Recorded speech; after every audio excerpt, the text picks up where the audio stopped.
Get up! Get up! Always fight fair, don't you? You're stupid underclassmen.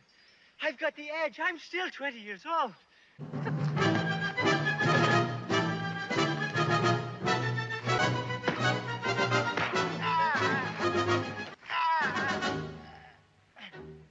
I can't move my leg.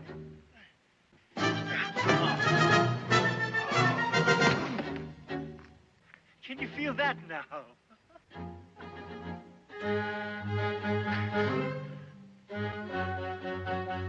Sleep sweet, Jimmy boy. Sleep as long as you like.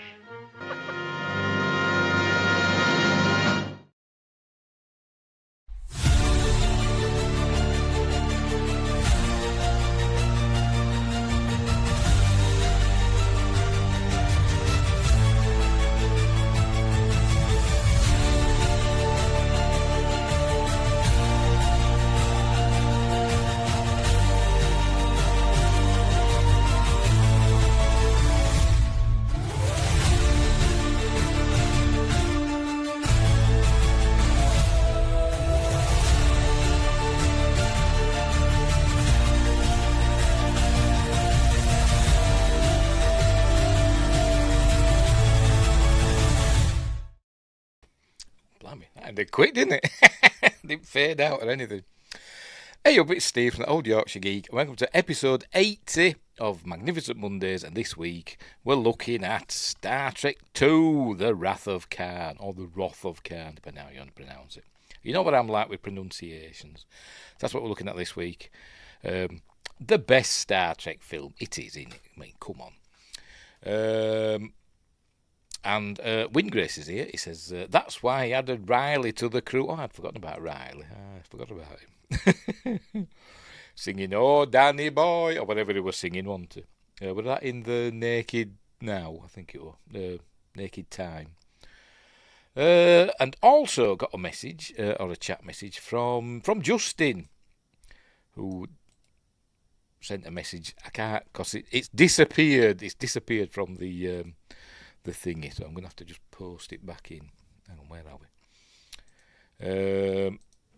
Justin posted that.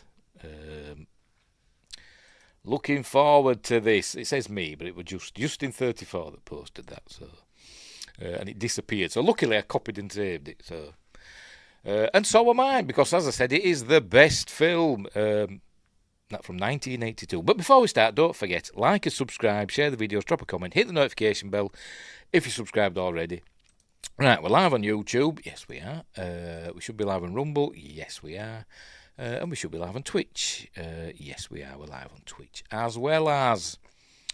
Right, so, what else? I explore the description for links for merch and my websites, my books. There they are. They're my books on Kindle and paperback from Amazon, etc. And what else?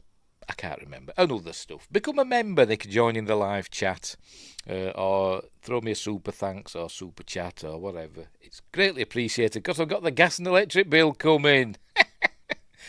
Well, actually, it's arrived, but I've got that to pay. Right, Star Trek II, The Wrath of Khan, from 1982. Written and directed by Nicholas Meyer.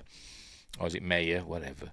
But he doesn't get a credit for it. The credit is given to Jack B. Sowards and for the screenplay, and Harve Bennett and Jack B. Sowards for the story. But Nicholas Meyer wrote it, really, based on previous scripts.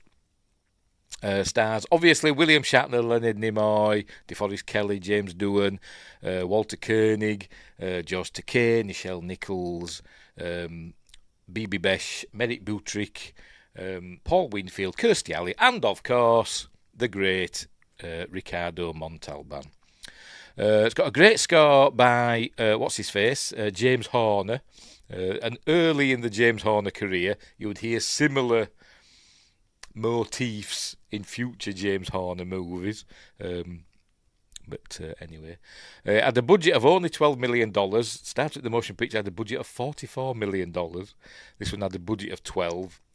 originally it had a budget of 11 million, but they let it have an extra one, an extra million. And it did 97 million at the box office, so it did really well. It's actually more profitable than Star Trek the Motion Picture because it cost much less than that. Right, so there we go. That's the info about it. And Justin 34's here, as I just said. Happy St Paddy's Day, yes. I've been to the supermarket today. I should have got myself some Guinness, shouldn't I? But I never thought, because I'm thoughtless. Right, so we'll just get on with the film. We're not going to just watch it because YouTube will go mental. We'll go through it in a series of stills. I'll try and remember stuff about it that I've learned over the years and from watching the stuff on the 4K Blu-ray and all that stuff. I've probably forgotten everything. I do have a few notes. I started making notes from the IMDb trivia, picking out some interesting tidbits, and then I got sort of like part way down. I was thinking, how long do these notes go on for? They went on forever. So obviously I will have missed things, and I'm sure Windgrace will be there to set me straight about things that I'll probably get wrong. And Justice says little corned beef also. We've got some corned beef. I ain't got any cabbage though. Corned beef and cabbage in it. What Irish people have apparently. Anyway, never mind. Right, so we'll get on with the film, shall we? So I shall full screen that baby. I shall pop myself down in the corner. Hang on, I've got to do this first, haven't I? Where are we? There we go. What have I done? I've pressed the wrong button. There we go. Right, off we go. Add it to the screen. Right, we'll begin. There we go. Good old Paramount. The old-fashioned Paramount. Not all the modern CG one. The good old-fashioned Paramount mountain. I've asked this before. Is it based on a real mountain? I can't remember if we've looked it up. We probably have. Can't remember. A Gulf and Western Company. Is that an insurance firm or something? I don't know. But anyway, nothing to do with filmmaking. Right, we're off. Here we are. We're in space. Look, space, the final frontier. Apparently this was filmed in a planetarium. They just pointed the camera up at the centre of the planetarium dome, I suppose, and just filmed that, apparently. Anyway, off we go. Star Trek II, The Wrath of Khan. So we're going through the credits. Here we go. Blah, blah, blah, blah, blah. Nonsense. But anyway, cool score. Let's have a little listen to the score. Won't play much.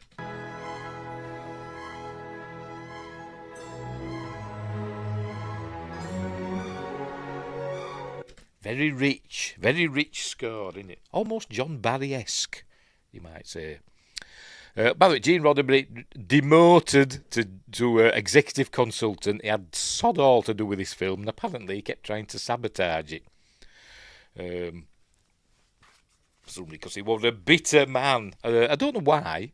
I don't know why he was demoted. Maybe because he's a bit of a pain, isn't he? To be honest, or he was. We all love him, the great bird of the galaxy and all stuff like that. But he had his notions for what Star Trek should be. And everyone said, but it's his baby. Wasn't really, was it? He came up with the idea for it, but other people nurtured it and brought it, to fruition. But anyway, apparently we're causing trouble for the film. So it essentially had sod all to do with this film. So anyway, so there we go. Based on Star Trek. Have you noticed in future things it always says based upon Star Trek? This one just says based on. Anyway. Right, so directed by Nicholas Meyer. Only his second film. I think his first film before this was... is this his second film? He did Time After Time, didn't he? I think that was 1979, wasn't it? With... forgotten his name.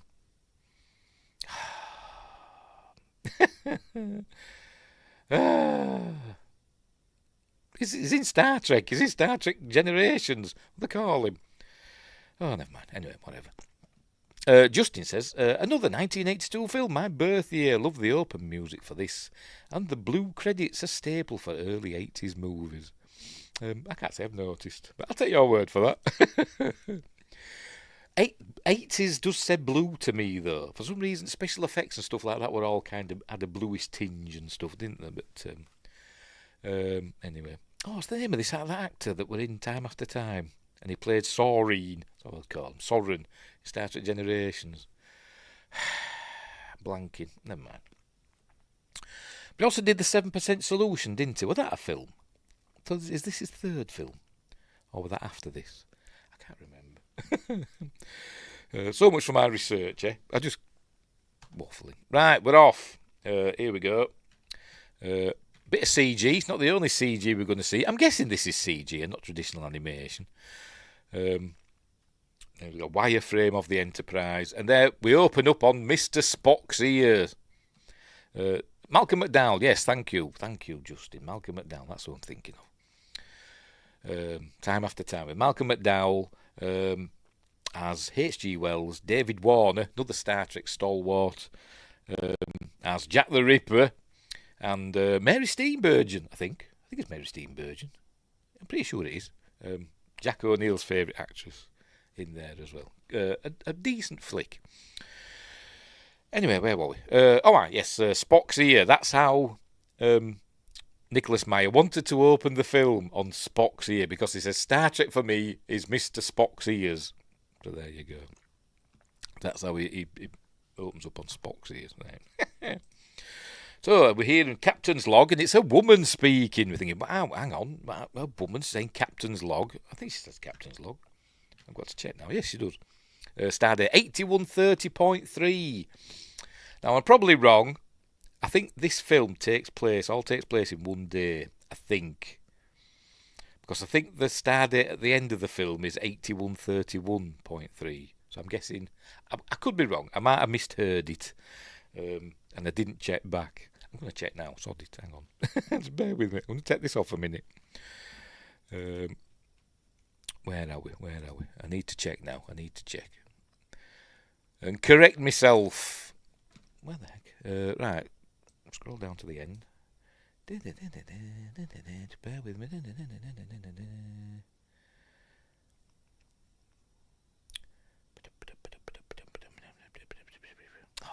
I see I'm wrong.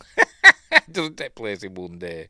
I thought it was 8131 at the end. It's 8141. Pooh, never mind then. I'm wrong, never mind. I'm always bloody wrong. Anywho, where were we? Back to the film. Right, started at 8130.3. Set 15 years after the events of Space Seed. It's a sequel to Space Seed from the first season of the original series, and it's set 15 years after that. In Star Trek years, and also in actual years, because that came out 15 years after that. So there we go. Right, so USS Enterprise on a what does it say? They've got on a training mission to Gamma Hydra Section 14, and we see that the captain is a Vulcan lady called Savick. By the way, I don't know what's going on with the neutral zone. I'm guessing this is the Klingon neutral zone. I don't know what's going on with it, but how is that the neutral zone? It's just a little blob. I don't get it, but anyway. There we go. There's set the parabolic course to avoid entering neutral zone. Then they get a call from the Kobayashi Maru, which is a neutronic fuel carrier. And apparently, I'm going to have to get out of this again now, show you what the Kobayashi Maru looks like. Oh, pardon me. Just bear with me. Right, so there was this book that came out, I think in 1984, called the Kobayashi Maru, and they said that's what it looked like, the Kobayashi Maru. I said it's supposed to be like a cargo ship, innit? But there we go. According to, I think this might be from Star Trek Prodigy or Lower Decks, I think. The Kobayashi Maru looks like that, and then there's I think it were in Star Trek Online as well, and that's apparently what the Kobayashi Maru looks like. Bit of a like a Miranda class, but different-ish. You know what I mean? It's a variant, I suppose. It's got pretty, chunky warp nacelles, but apparently it can only go at warp 3, which is a bit poo, isn't it? But I don't know what these are underneath. Maybe it lands in snow. But anyway, so there we go. That's what the Kobayashi Maru looks like. with 300 passengers on board, we learn. Right, anyway, back to the film. Back to the film. There it is. There she is. There's the lovely late Kirstie Alley as Savick. Proper Savick. Robin Curtis is fine. She's nice and all that, but Kirstie Alley is proper Savick. And did you know? I've forgotten the name already. I know what I'm like with names. I think it's in my notes. Kim Cattrall. There we go. Kim Cattrall was Nicholas Meyer's first choice for the role of Savick. She auditioned for it, but apparently when the time came, she was unavailable. So they got Kirstie Alley in instead. Right. Where were we? There she is. So we learned they've struck a gravitic mine and blah, blah, blah. They've got to go and save them. They're inside. They're drifted into the neutral zone. So they've got to go. It's got to make a decision now. Do they go and save these 300 passengers that are on board? There's the info. Class 3 neutronic fuel carrier from Amber in Tau Ceti 4. In Tau Ceti, where the traveller were from. I thought that were a way away. In space territory would be blobby and almost like clouds, not really traditional territorial lines. Yeah, but when you see the neutral zone on maps, because there's maps in there of the Star Trek universe, a galaxy, whatever, it's not blobby, is it? Anywho. Right, so where were we? Tau Ceti. Isn't that where the traveller were from? They always said that's remote. It's a long way. Is that? I think it's Tau Ceti, wasn't it? Anyway, whatever. Captains Kajiro Vance. I think. I think they were named after Nicholas Meyer's neighbours. I think. I could be wrong. Crew 81, passengers 300, dead weight tonnage. Now then, I'm not sure about this. It says 147,943 megatons. That MT means megatons, because that's what it says on... I'm taking it off now. That other thing, megatons. So that's like 1,000 tons, isn't it? So does that mean it's 147 million tons? I don't think so, is it? I think they've got that wrong. But anyway, whatever. Maximum cruise, there you go. Warp factor 3. Emergency speed, warp factor 6. So it's not exactly the fastest ship going. But anyway, they're going to go save it in the neutral zone, this weird neutral zone. It's just like a blobby, one of Justin 34's blobby bits. Anyway, so in they go. But then they lose the signal. So, was this a ruse by the Klingons? Probably. And then we get some Klingon... I'm going to show them. Some Klingon battle cruisers arriving. Oh, look, there's Saturn there for some reason. Don't know why. There they are. Hot off their appearance in Star Trek The Motion Picture because they're just reusing the same footage. So here they are. And they start firing, obviously, and the Enterprise gets hit and everything's blowing up. Yes, blobby bits. And there's, look, Spock's dead. Everybody's dropping dead all around them. Well, the main crew. And she says, abandon ship and all that stuff. And then it's all over. It were all a training thing. They're not actually on the Enterprise. They're on a big, what do they call them? A training thing. Like a flight simulator. That's what they're in. And she says, any final suggestions, Admiral Kirk? And says, prayer, Klingons don't take prisoners, unless you're Christopher Lloyd, he does. And then we see that nobody's dead, they're all just pretending to be dead. Anyway, she's a bit miffed, is Savick, who says, report to the... says trainees to the briefing room. That's what he says, and then she's a bit miffed because she didn't win it. And he says there's no, he says how we deal with this. Says there's no way to win this. As how we deal with death is as important as how we deal with life. And she gets a bit cross with him. She looks angry. Because originally It was supposed to be half Romulan, was Savick, but they changed it. Decided not to go with that storyline, which is why she has little flashes of emotion, and later on at the end of the film we see her crying. So she's supposed to be half Romulan, but they decided not to go forward with that, and I wish they had. But anyway. Anywho, right, so he's talking to Captain Spock. Captain, remember in the last film, in the motion picture, he was just Commander Spock. Now he's Captain Spock, captain of the Enterprise, which is just a training ship now, apparently. Justin says, the wee little one, I believe they were dead for a second. That's why they did it, by the way, because there were loads of rumours before the film, I think before the film went into production, that Leonard Nimoy wanted Spock killing off. He'd only do it if they killed Spock. So Nicholas Meyer cheekily added that in. At the beginning of the film, Spock dies in a training thing, and everybody think, oh, that's what they meant, not knowing what was to come.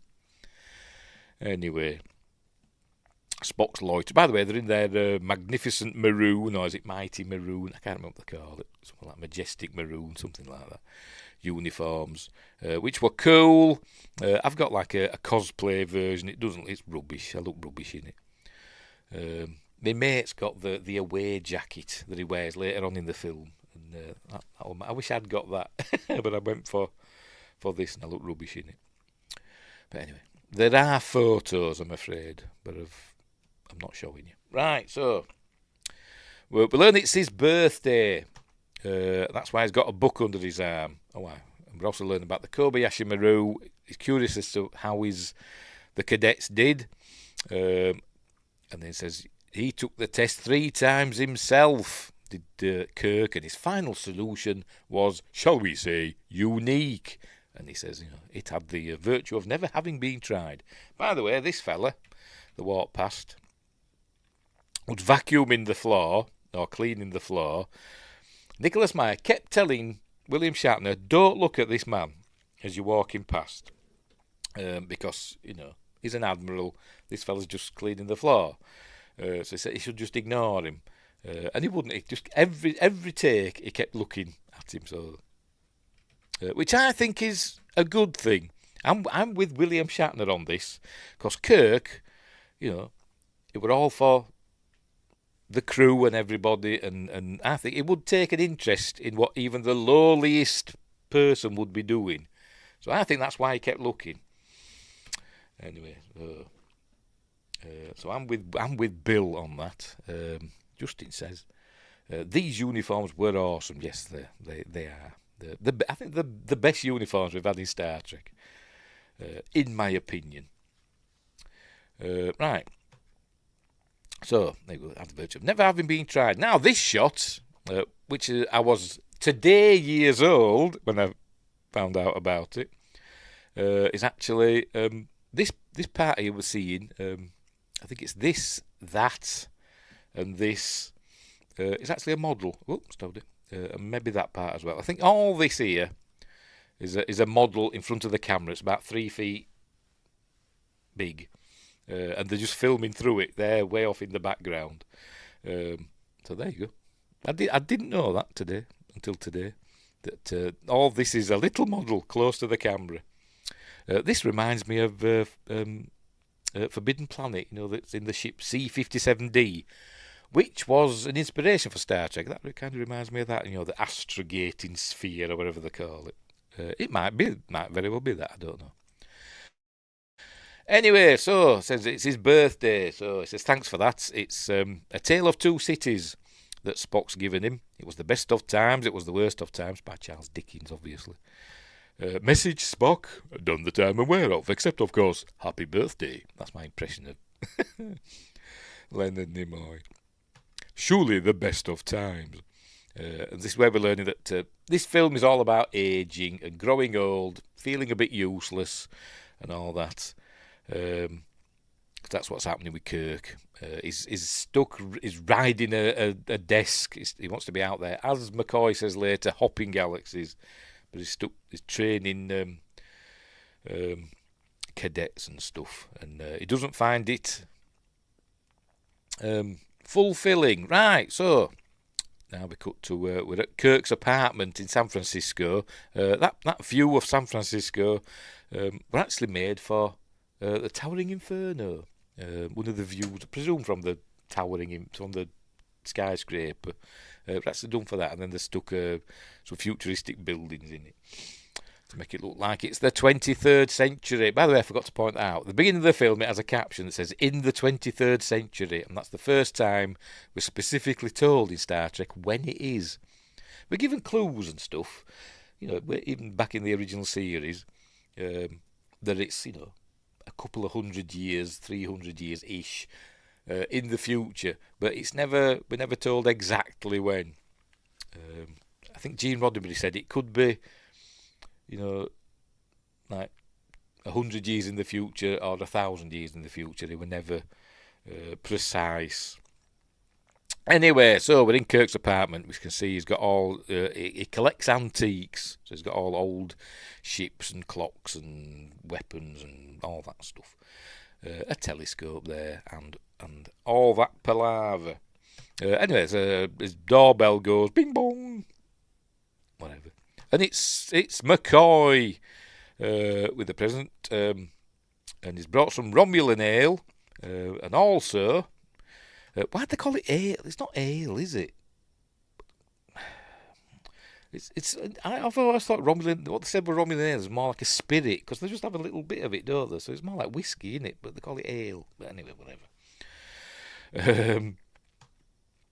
So he gives him that, and that's when we learn it's illegal. Does it ever mention that? Is this the first time we've seen Romulan ale? Have we seen it in the original series? I don't know.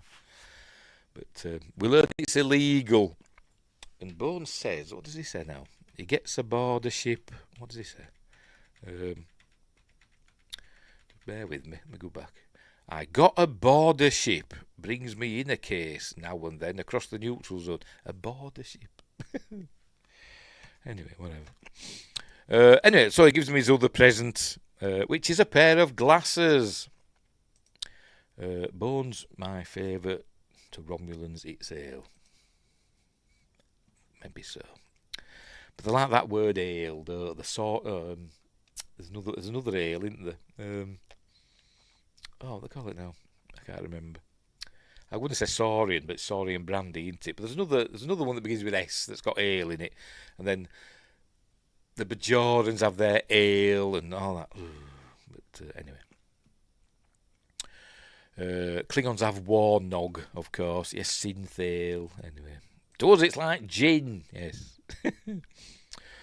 Where were we? Yes, he's giving him some glasses, some spectacles, and he says, what is it? Because maybe he's never seen any, I don't know.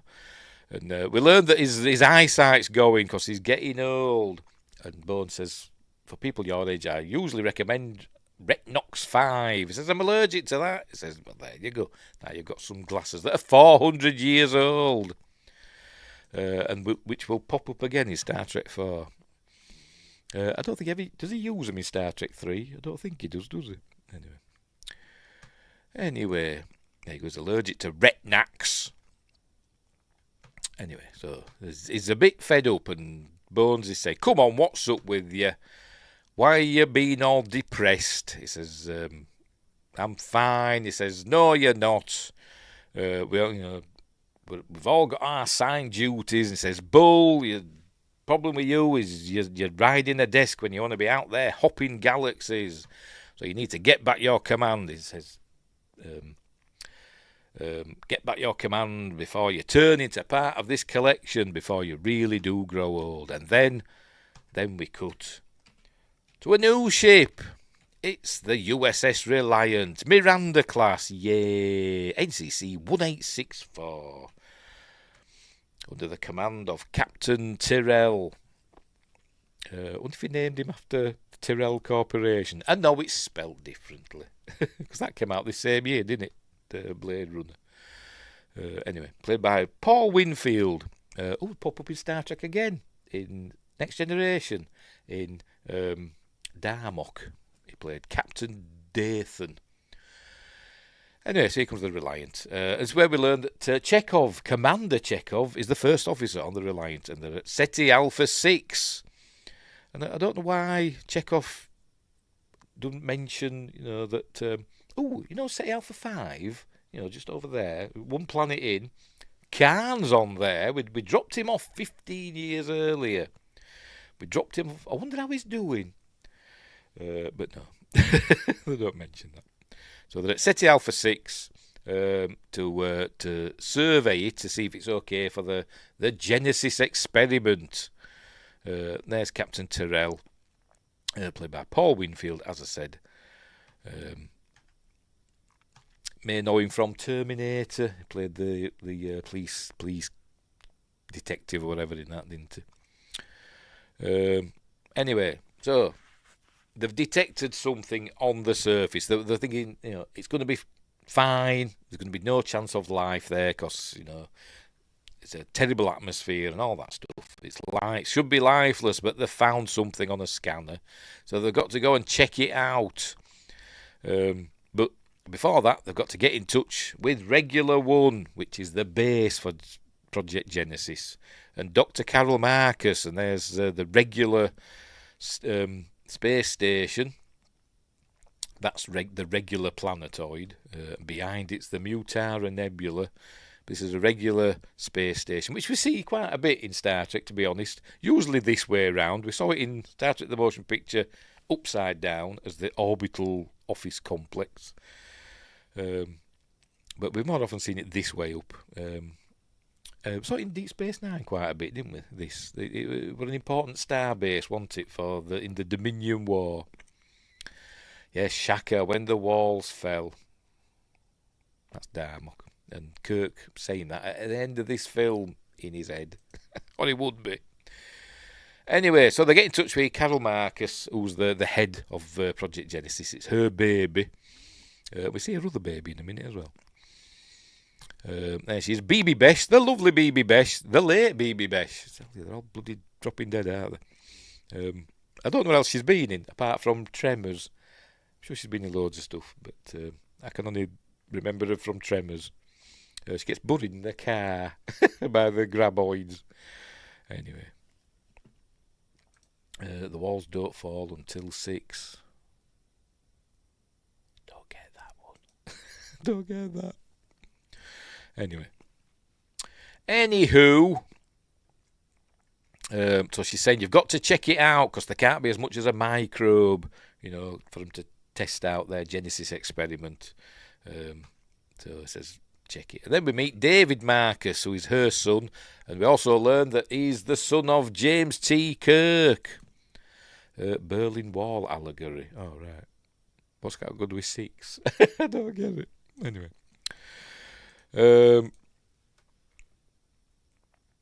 So, this is where we learn that she's had a relationship in the past with James Kirk.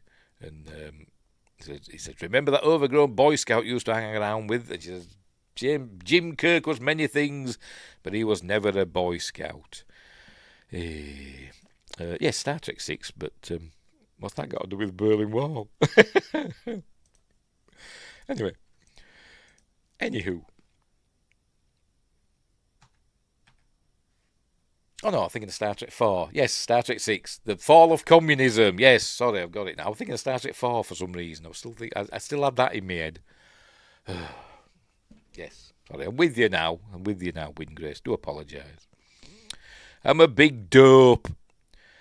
Anyway, he doesn't know that Jim Kirk is his dad, by the way. Has she told him somebody else is his dad? Or she just said, you are fatherless? I don't know. But anyway. Right, so back at SETI Alpha 6. In quotes. Right, so the beam down. New sparkly transporters. Why do they keep changing the transporter things in Star Trek? Star Trek 1, it were all the motion picture. It were all which didn't look cool, didn't look great, did it? But it were all right. And this one, in the motion picture, the films, they kind of stuck with this. But then in Next Generation, they had their transporter effect. Voyager had its own transporter effect. Deep Space Nine had its own transporter effect. Fair enough, they were Cardassian transport they used mostly, but anyway, whatever.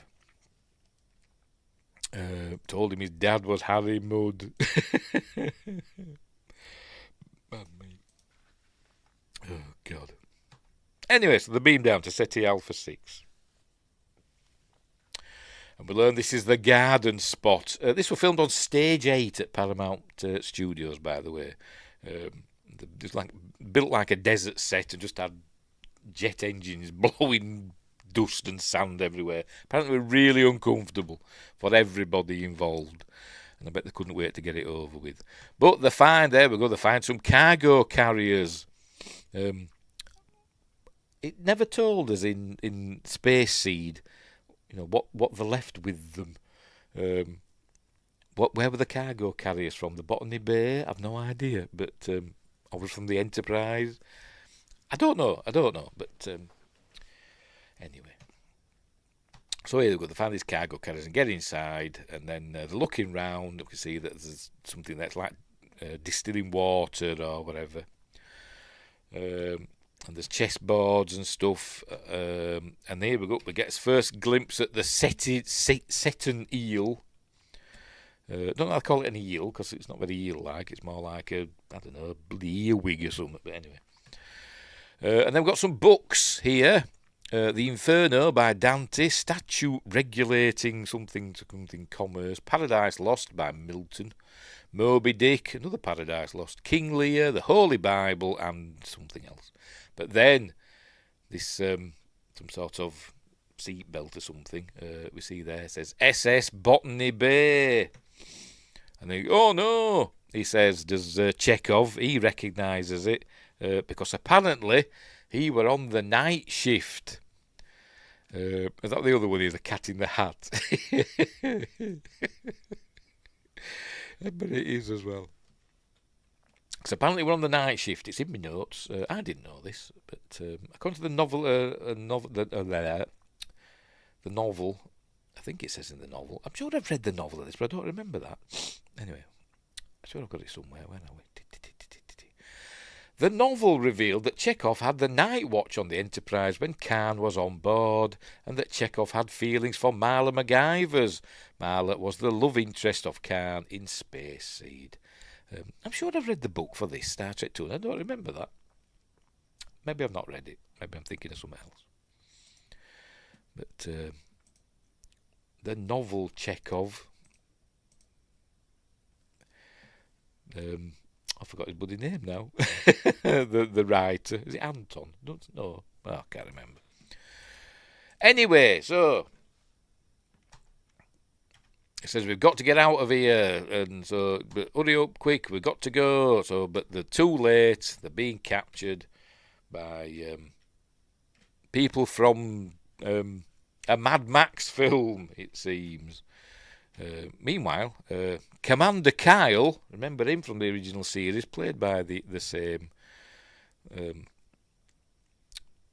chap, John Winston. I just remembered his name, John Winston. He played Lieutenant Kyle in the original series. Now he's Commander Kyle. I'm guessing he's communications officer. I don't know. I don't know his name. I don't know, but. He seems to be in command while the captain and the first officer are off the ship.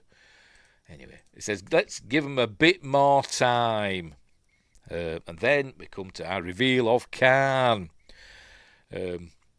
Nicholas Meyer told him, take off just one glove. And apparently we have to make up his own mind why he only takes off one glove. The rest of the film, his other hand is gloved. And Nicholas Meyer doesn't know why. It was his idea for him just to keep one glove on and let the audience decide what's wrong with his other hand. But anyway, so here he comes. He's unveiling himself with some cool music from James Horner. There he is.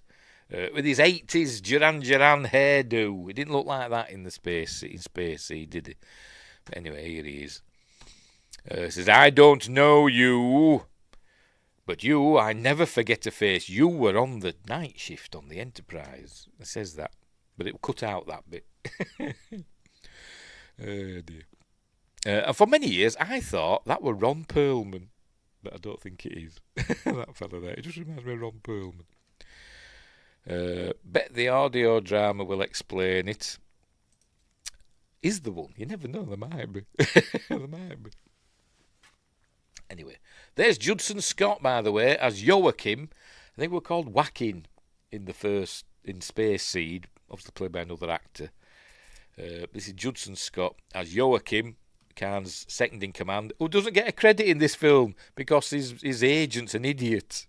And the reason, I've got it here somewhere, Judson Scott's lack of screen credit for his very large role as Joachim, Khan's right-hand man, was the fault of his then agent, who mistakenly opted to waive Scott's credit, believing that would allow them to negotiate a better credit placement later. So his agent buggered it up. But you'd think, I don't know, you would think that somebody connected with the film had point it out and say, come on, let's put his name in. Or is it all to do with money and points? If you've got a credit, does that mean you get so many points? I don't know, but But anyway, whatever. I bet he sacked his agent after that. Hang on, where are we? Justin says, I remember a poster for the movie. Khan's hand glove was like a skeleton hand. Ooh, heck. Yes, they're releasing it later this year. Did a news story a couple of weeks ago. That audio. I thought you were on about the audio drama for Star Trek 2. You know, like they did for Star Wars and The Empire Strikes Back, them radio dramas. That's what I'm thinking of. Oh, no, yes, the SETI Alpha 5. But it's just called Khan now, isn't it? That audio drama. Yes, oh, sorry, I thought you were on about another one. Yes, it might explain it. So thought he was burned bad from the explosion of the other planet. Yes, could be. Apparently there were 88 of them, weren't there? In Space Seed, and now they're down to, is it 20 something? I think it's in my notes. I think it's in my notes. Let me check. Let's have a look.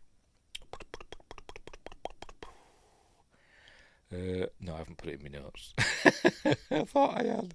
I could have sworn I put it in my notes.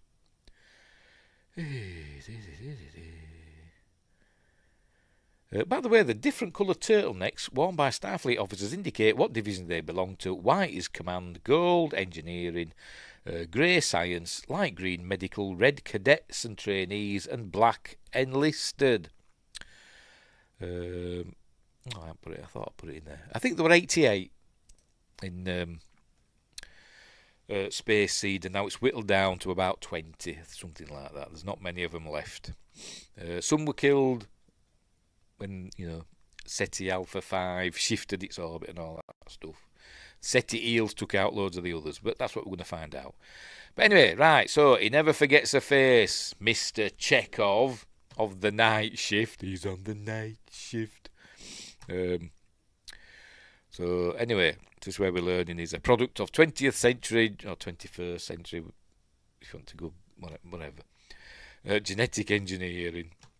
So anyway, so it's telling him a bit of exposition.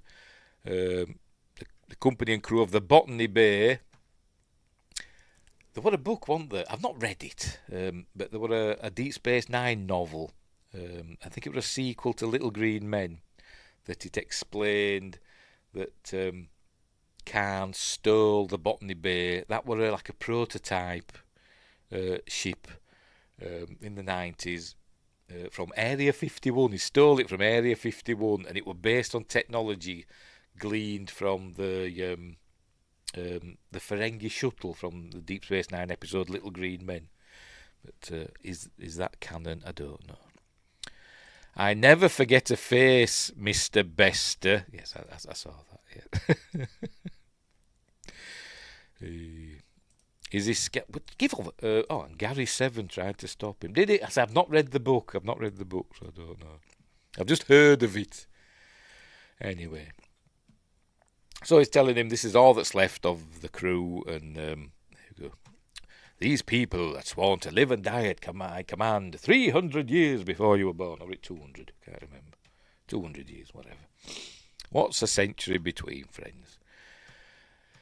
Anyway, so it tells him that the Enterprise picked them up, lost in space since the year 1996, the crew in cryogenic suspension, and then dumped them on SETI Alpha 5 with only the contents of these cargo bays to sustain us. Only my genetically engineered intellect allowed us to survive. That's how he says it.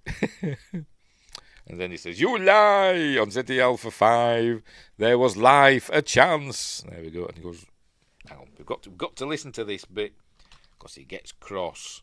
Lie! On SETI Alpha 5 there was life. A fair chance. This is SETI Alpha 5! This is SETI Alpha 5! It was a little shake of his head, didn't it? So, now we learn that SETI Alpha 6 exploded 6 months after they were left there. And the shock shifted the orbits of the planets and everything was laid waste. So I'm guessing SETI Alpha 6 exploded and now SETI Alpha... What was SETI Alpha 5 now is in the same orbit of SETI Alpha 6. So wouldn't they know? When the Reliant arrived in the SETI Alpha system, wouldn't they say, hang on, there's a planet missing? I don't know. Or did they just not care? Did they, SETI... I don't know, because they think they're on SETI Alpha 6, don't they? So obviously they don't know that it exploded. Wouldn't there be a debris field, like an asteroid belt or something? Nicholas Mayer, you crap at writing. But anyway, whatever. They didn't realise. So we learned that this is SETI Alpha 5. Everything was laid waste, and all that survived, or one of the few things that survived, were the SETI eels and them. But now he's going to take his top off. Well, and first he says, you didn't expect to find me here. You thought this was SETI Alpha 6. He says, why are you here? Then we see how strong he is. He picks him up with one hand. Right, so then he takes his... never mind. Takes his thing off. We see his big... Not a rubber chest. It's Ricardo Montalban's actual chest, because, he was a healthy, buff man before he became ill. Because he kind of withered away in his final years, didn't he? But at this point, he was a vibrant, healthy man, much like Donald Trump, says he is. That's a joke, but he did. Anyway, so here we go. We're going to meet the SETI eels. I don't know why they're called eels, because they don't look like eels. Come on, where are you? There it is. Cool little props. Anyway, Winger says, maybe the Reliant crew is terrible at their job. Maybe they are, yes. Chekhov never leaves the Enterprise again after this. That's true. That's true. Because nobody will take him on the other ships. Anyway. Not even Sulu would give him a job on his ship, would he, on the Excelsior? I find it hard to believe that Kirk at least wouldn't have checked on them at least once. So I was thinking that in my head canon, I was thinking maybe they thought SETI Alpha 5 exploded. And that, the shifting of the orbits means that SETI Alpha 5 moved into SETI Alpha 6's orbit. And they just think SETI Alpha 5 exploded. I don't know. And so they thought, he's dead then. Nothing we can do about it. But they don't tell us, do they? We've got to make his own head cannon up. Anyway. But there's Ron Perlman again. I know he isn't. It just reminds me of him. Anyway, so what they're going to do. Apparently they carry their young in these little, whatever they are, scales that are on the back. But I love these puppets. I think they're cool. And I like how it's cross when he lets go. Like it gets out. Look, he's angry. Look, he's... right, so he gets a couple of their young, which look like slugs. Pops them in this little dish. And they're going to stick them in their ears. It's not a Babel fish. But we learn that the young enter the ear through the cerebral cortex. The ear of what? I don't know. In their natural state. Whose ears are they going in?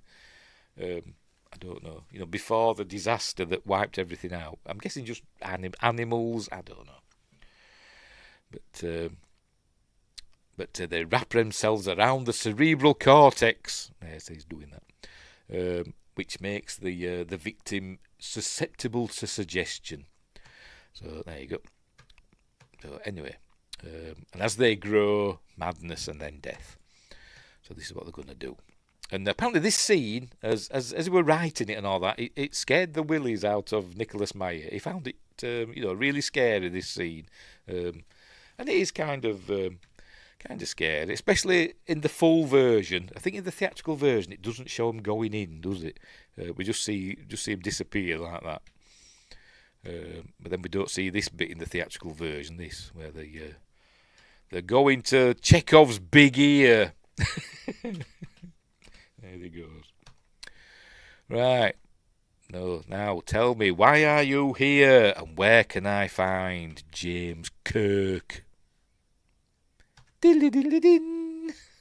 Sorry, I've got to, because it does it, doesn't it?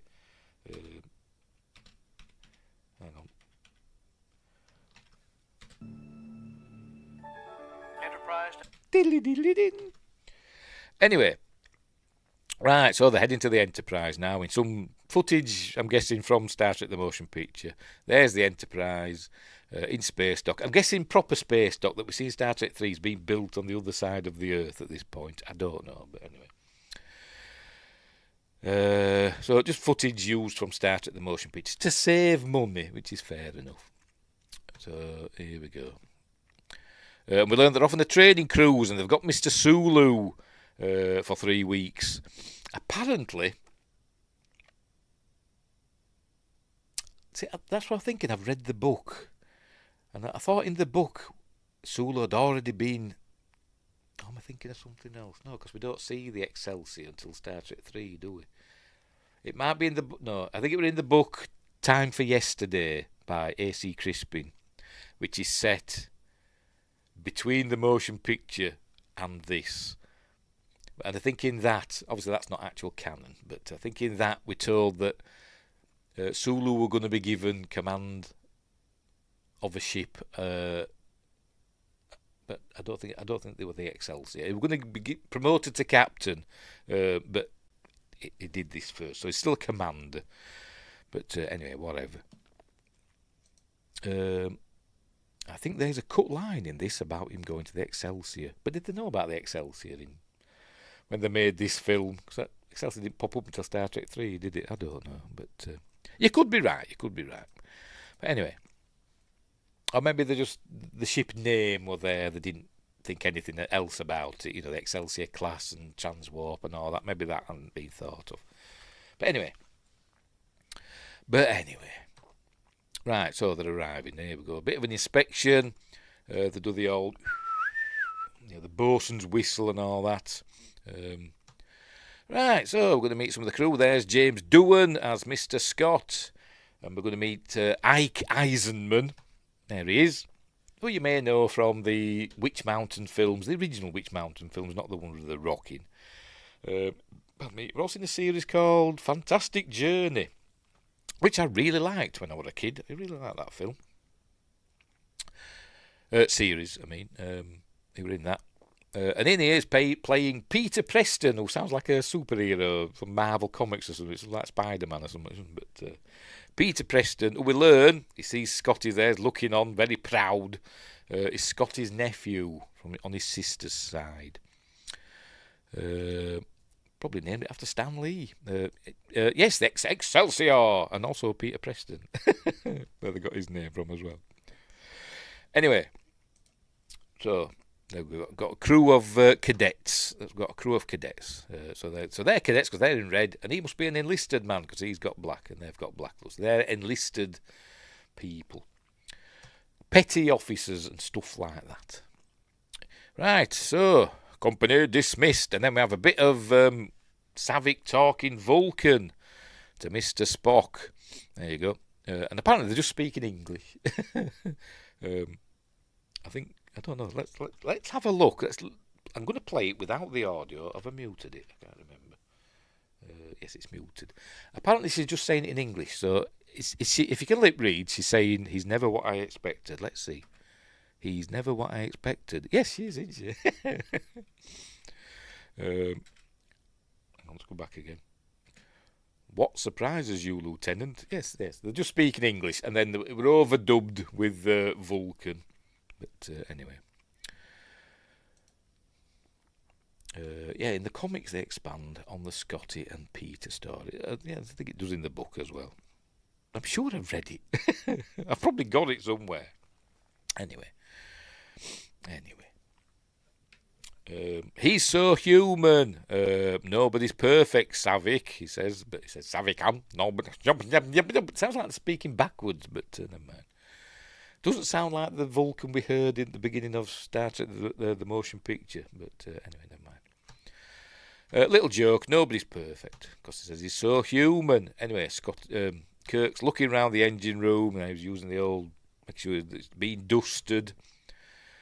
And so he says, this is the best engine room in the Starfleet. I think he says that. There we go. In the whole Starfleet. I always find it weird when they call it the Starfleet. They refer to it as that in Star Trek 6, didn't they? The Starfleet. It's like the Batman, But anyway, whatever. Right, so. That's where he says, look. My sister's youngest admiral, crazy to get into space. But anyway, so often a minor training cruise, the word is given. Right, so they're going for a jaunt around the solar system. Prestige flux chamber starboard.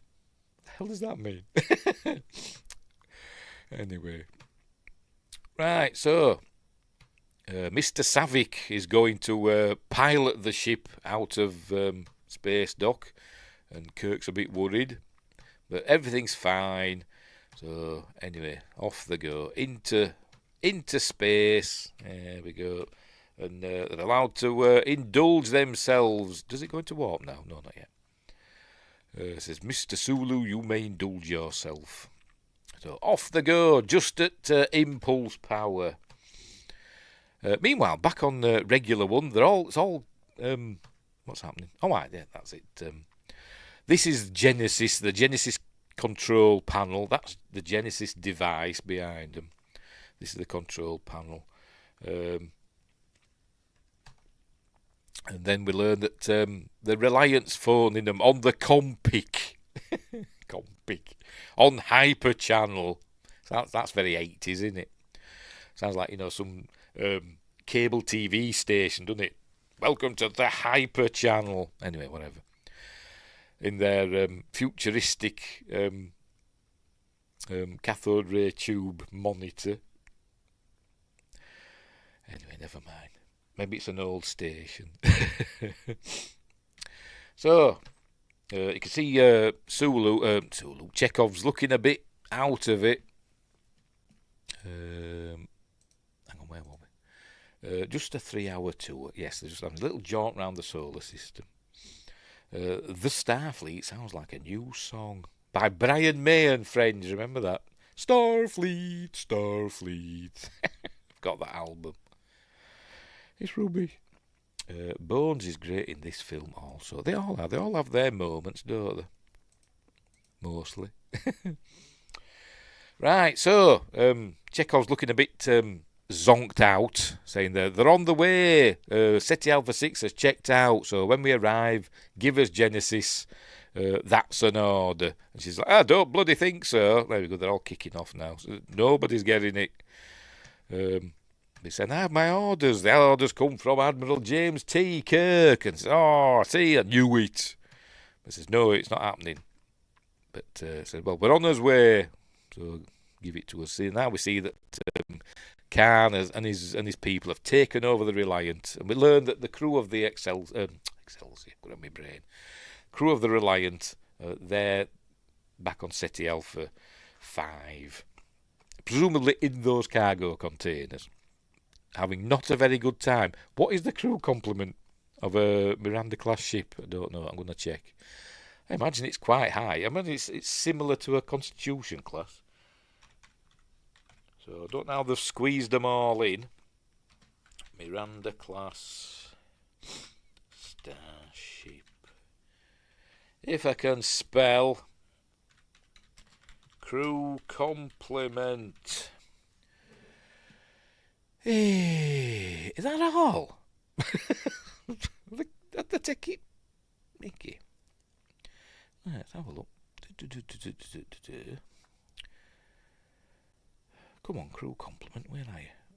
Come on.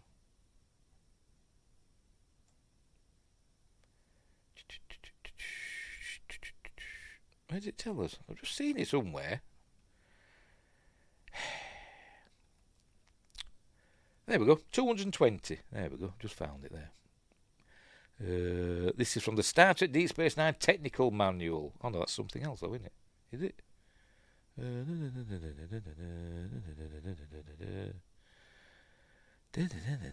Yes, 220 officers and crew. So there we go. I saw something here that said like 22. Where the hell did it say that?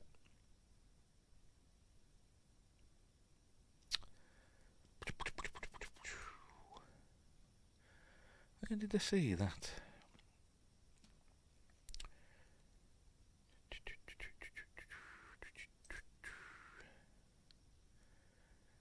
Yeah, by the 24th century, Miranda-class starships operated with a crew complement of 26 to 35 personnel.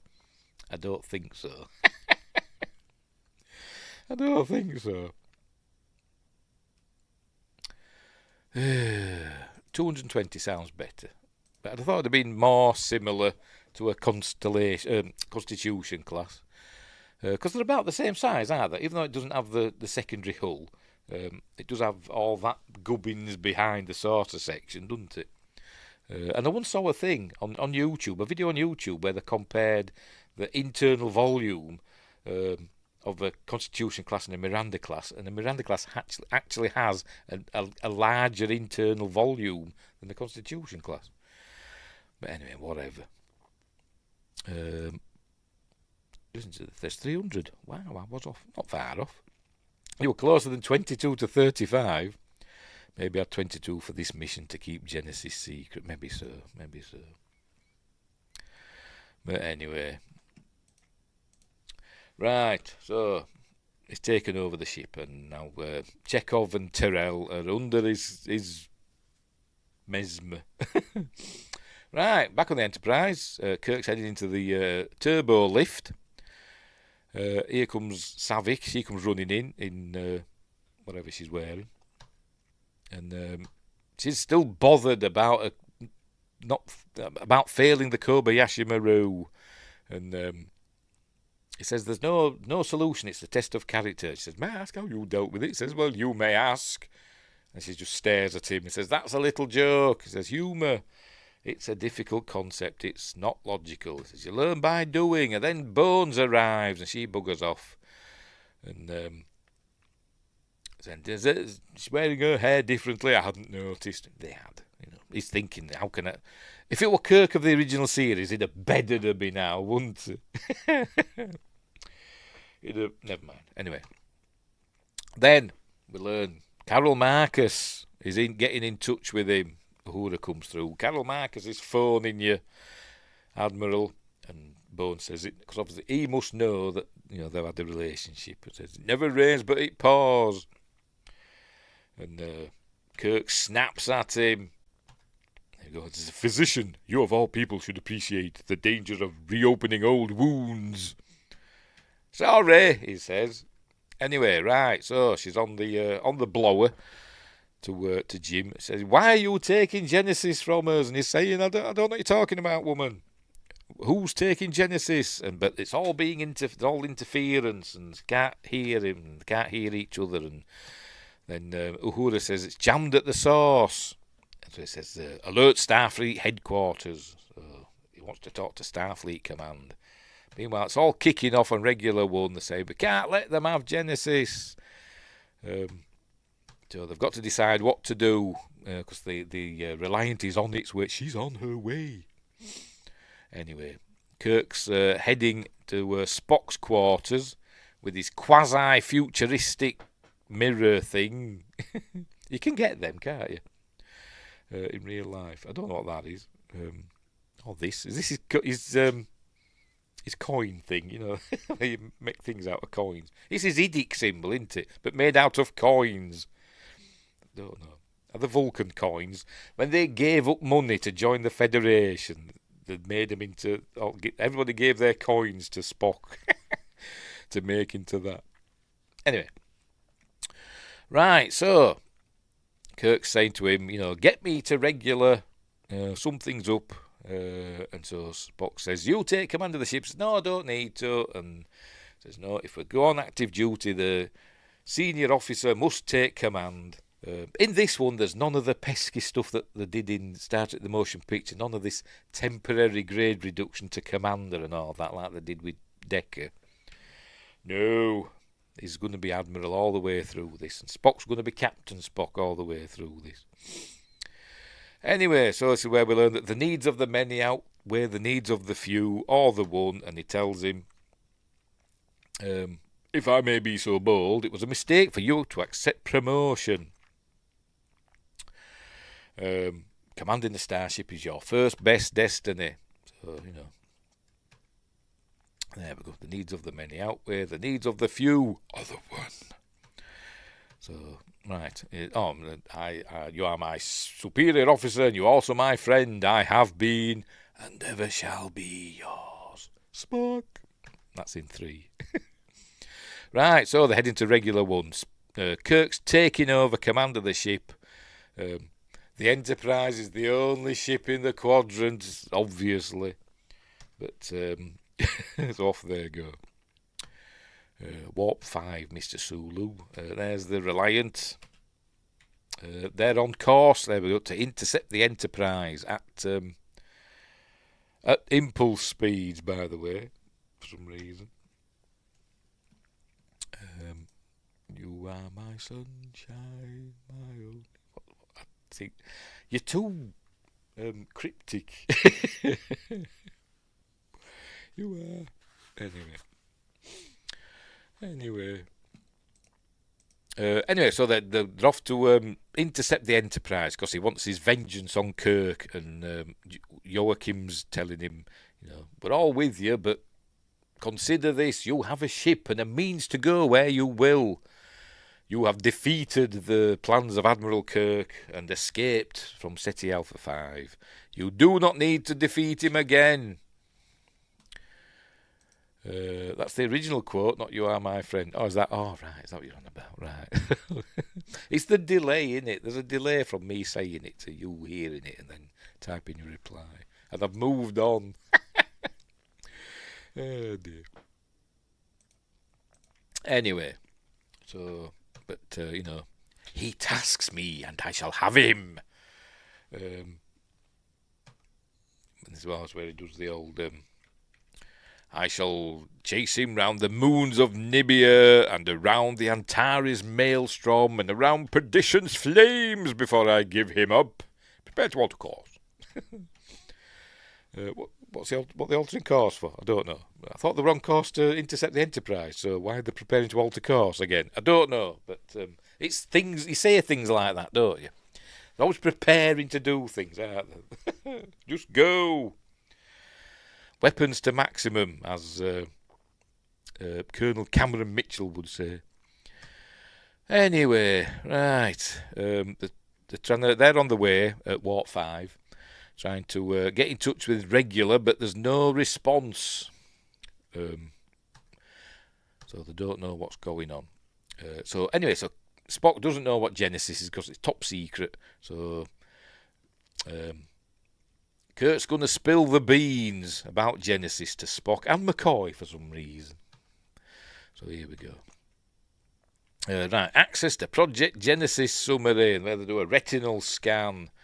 There it is. Should have his eye watering. Someone saw that in, I think it was Dexter's lab, when Dee Dee tried to going into his lab, and they did a retina scan there, and this beam came out, and as it scanned her eyes, like her eyes, tears came down. Should have done that there, shouldn't they? Anyway, Terminator Genesis, yes, it is, yes. Anyway, right. So we're gonna see the proposal with this It reminds me of it like done on Amiga, Commodore Amiga graphics, aren't they? But anyway. Right. These are the retina scans. Security scan approved. Surely the computer's intelligent enough. Maybe it's got AI. I don't know. Saying, who are the other people with you? Do they have clearance? Obviously, Bones and Spock are fine to be there. But anyway, so we're going to learn all about Genesis now. It's life from lifelessness. It's magic, basically. The fire a torpedo into a there you go, a lifeless moon or other dead form, like me, for instance.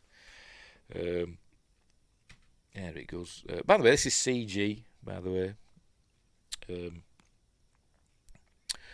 early CG, a really long sequence. To be completely honest. I meant to look it up. Probably at the time, this was probably the longest continuous CG thing ever done. It goes on for quite a long time. Usually when they do CG in films, it's not the first CG we see in the film. We'd seen it in the 70s. Even in Star Wars had a little bit of CG in that. But it's usually a couple of seconds, 10 seconds at the most, probably. This actually goes on for quite a while, doesn't it? But anyway, so there we go.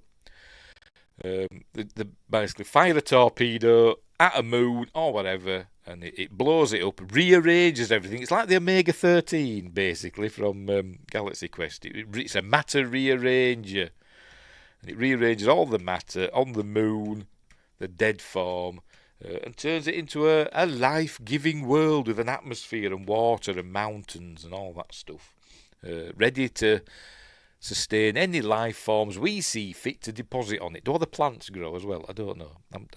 How does evolution work? I don't know. But anyway.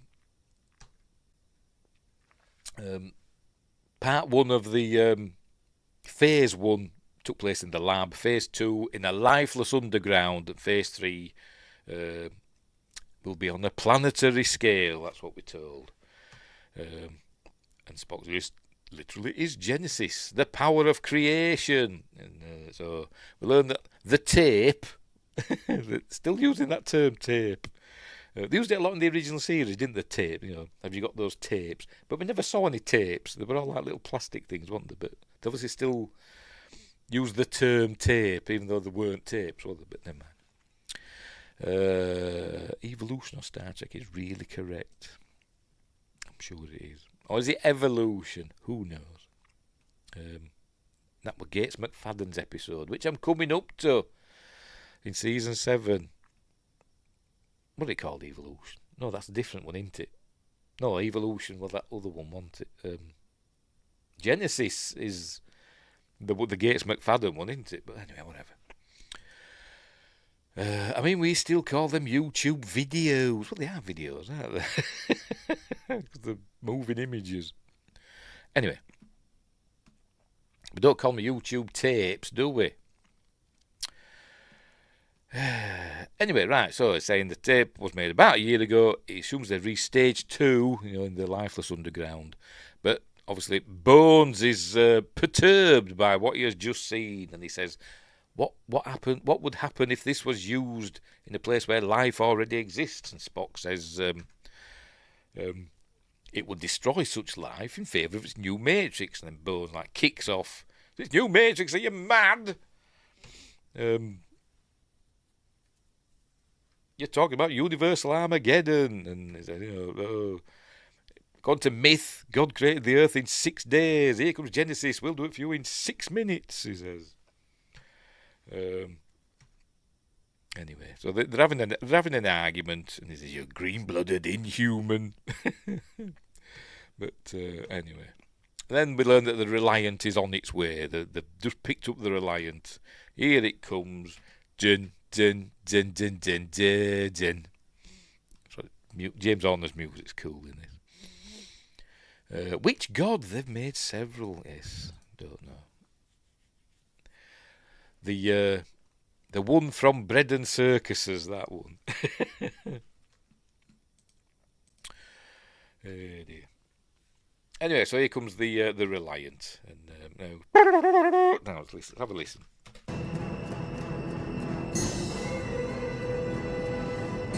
James Horner would use that bit of music many times, wouldn't he? Let's make sure we're still going, because I've been playing clips, haven't I? Make sure we're still all right. Yeah, we're all right.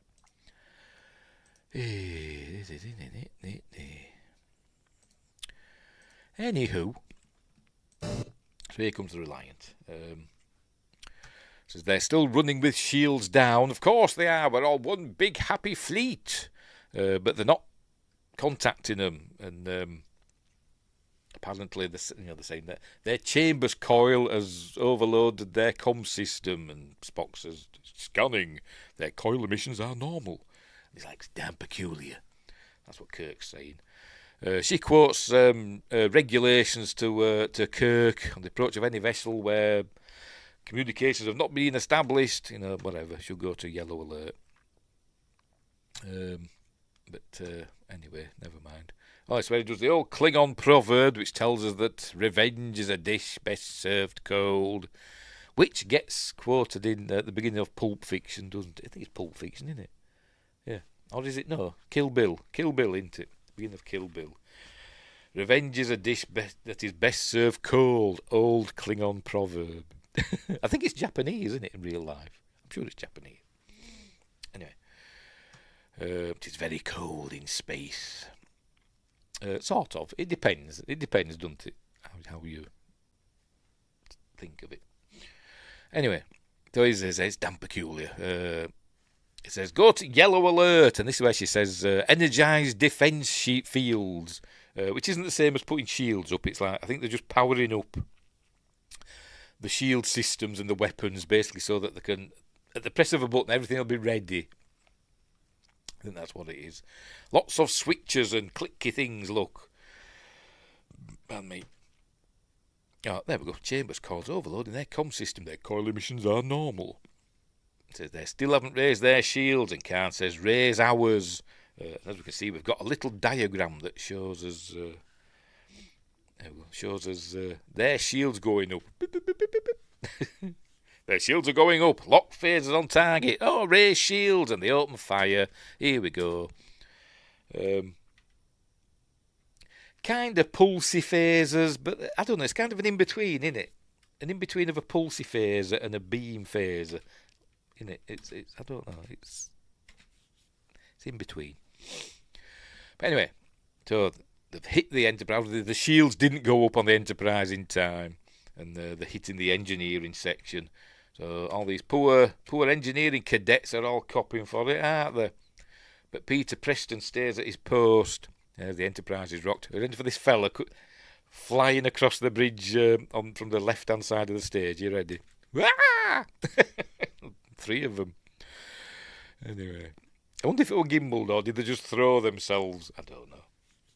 Anyway. So that's the Energizers hit.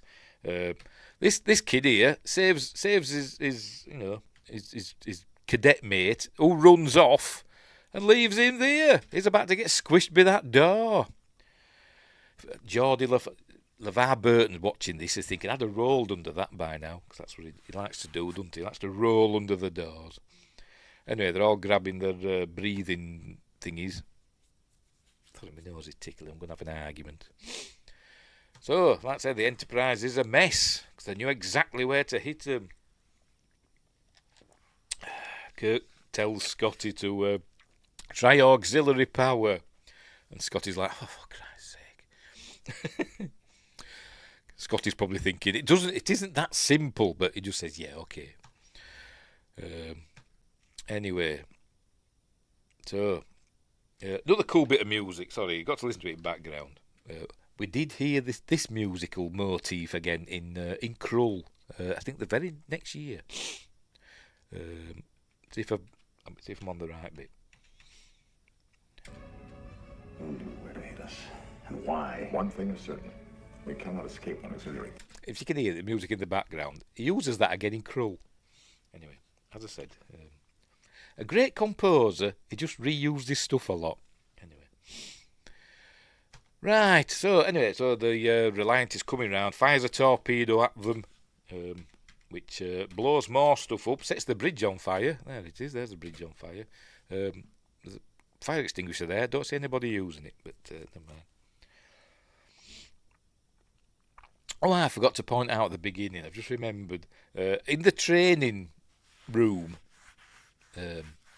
set of the Enterprise, there were a thing on the door on the wall there that said "No smoking," and they took that off for the actual Enterprise because Gene Roddenberry says nobody would actually, nobody smoked in the 23rd century, so they wouldn't need that sign. Even though we do see one again in Star Trek 3, a no smoking sign. But anyway, whatever. By the way, 65% of the film of this film was filmed on the same set, and I'm guessing it's the Enterprise set, because the Enterprise set were used for the bridge of the Reliant and the bridge of the Enterprise. So I think 65% of the film is in this set. So there we go. Yes, tell that to Captain Rios. Yes, he was always smoking, wasn't he? No, the Trek connections in Krull. I'm sure there are. Oh, yes, there are, yes. The bloody star of it is in Deep Space Nine. Kenneth Marshall. With hair. Anyway. Right, so as I said, there's the Enterprise burning away. Have all the auxiliary power in a few minutes. Says, get me phasers. A few shots, sir. He don't look happy, does he? Just sitting there. Anyway. Not enough against their shields. Who the hell are they? Anyway, then Commander Reliant is on the telephone to discuss terms of surrender. So he says, put him on screen. He says, Captain, do it while we still have time. This is where we see Khan. You still remember, Admiral. I am touched. And they never meet. They never meet face to face. They all just speak to each other over the view screen. Because, as I said, they use the same set for both bridges. Anyway. Apparently, the only difference was the chairs were a different colour. Or maybe they're just lit differently. I don't know, but anyway. So he's saying, he's going to destroy them. That's what he's saying. And then Kirk says, if it's me you want, take me. I'll have myself beamed over. Spare my ship. And he says, okay. If in addition to yourself, you beam over all data and materials about a project called Genesis. What's that? Don't insult my intelligence, Kirk. He says, I'll need a minute to get it from the computers. Or, as he said, should have said like in Galaxy Quest, I'll just need a minute. I've got to find a box to put it in. So, anyway. So, they're going to use the prefix code. And as there's the Reliant getting into position. So they're going to use the prefix code to order Reliant to lower its shields. The Reliant's prefix code is 16309. Back in the day, when I was a young'un and used to play on my ZX Spectrum, my Sinclair Spectrum, some games had cheat codes, like what they were called poke codes. You put this code in when you loaded the game, and it enabled cheats. And I'm sure one of them, I think for a game like either like Manic Miner or Jet Set Willy, I'm sure one of those codes were 16309, because that rings a bell. But anyway. Right, so Reliance prefix number 16309, and Savick doesn't understand because she's stupid, and he says, got to learn why things work on a starship. Each ship has its own combination code to prevent an enemy from doing what we're about to do. Order the Reliant to lower her shields. Now, why did she know that? She's like a command cadet. And a lieutenant. She hadn't even isn't out the academy. She's already a lieutenant. But anyway, whatever. So, by the way, I like this bit. Where he's typing, he's pressing. Kirk's obviously on the other side of the console, and he's putting the commands in on the crystals, whatever the hell they are. Obviously, he's not entirely sure, so Spock has to point. Oh, I missed it. Spock has to point out. There we go. What is to do? It's over there. Look. Oh yes, it's them. Look there. Them red buttons there have to press. Red buttons standing by. So it's assuming he hasn't changed the combination. He's quite intelligent. Yes, he is, but inexperienced, as we learn later. Anyway, right. So, it says, here it comes. It took about 10 takes for him to get this right. In a minute. Stand by to receive our transmission. Mr. Zulu, lock. Phasers on target. Zulu, lock. Phasers locked on target. And there we go. About 10 takes it took to do this. Time's up, Admiral. Here it comes. Because he kept doing it sarcastically. And Nicholas Meyer was saying, no, you've just got to say it normally. Here it comes. Now, Mr. Spock. But he kept doing it. Here it comes. Here it comes. Oh, dear. According to Nicholas Meyer, to get the best out of William Shatner, you have to do like 6 to 10 takes. Because by that time he's bored and he just does like a natural reading of his lines. Whereas all the other times he's acting. But anyway. Right. So, the shields go down. And they say, where's the override? The override. And the Enterprise fires thusly. There we go. Fires on the Reliant and damages it. Knocks out the warp drive. I'm guessing they're already in the regular system, Mutara system, whatever the hell it's called, where the regular station is. I'm guessing they're already there. Because the rest of the ship, they're at impulse speeds, they're not at warp. An impulse, you can't, like, go to other systems. So, anyway. Thanks, AI. I don't know, but anyway. Right, so they've got to withdraw because the Reliant is damaged. The impulse is... hang on. Oh, right, hang on. AI overview. The famous red dot quote from Galaxy Quest is never give up. What? Yeah. AI is amazing, isn't it? That makes sense, does it? Anyway. So the Reliant's damaged. Oh, look, she's got a fire extinguisher. The Reliant is damaged. Oh, yes, they are different coloured. The brown chairs on the Reliant, and I think the grey on the Enterprise, aren't they? So they've got to withdraw. Where the withdraw to, I'm not quite sure, but they just go away for a while, and the Enterprise limps towards regular. I said, "Oh, we did it. I did nothing. I got caught with my breeches down. Must be getting senile." He says to Savick, "You go right on and me quoting orders. Not orders, regulations." Oh, excuse me. Anyway.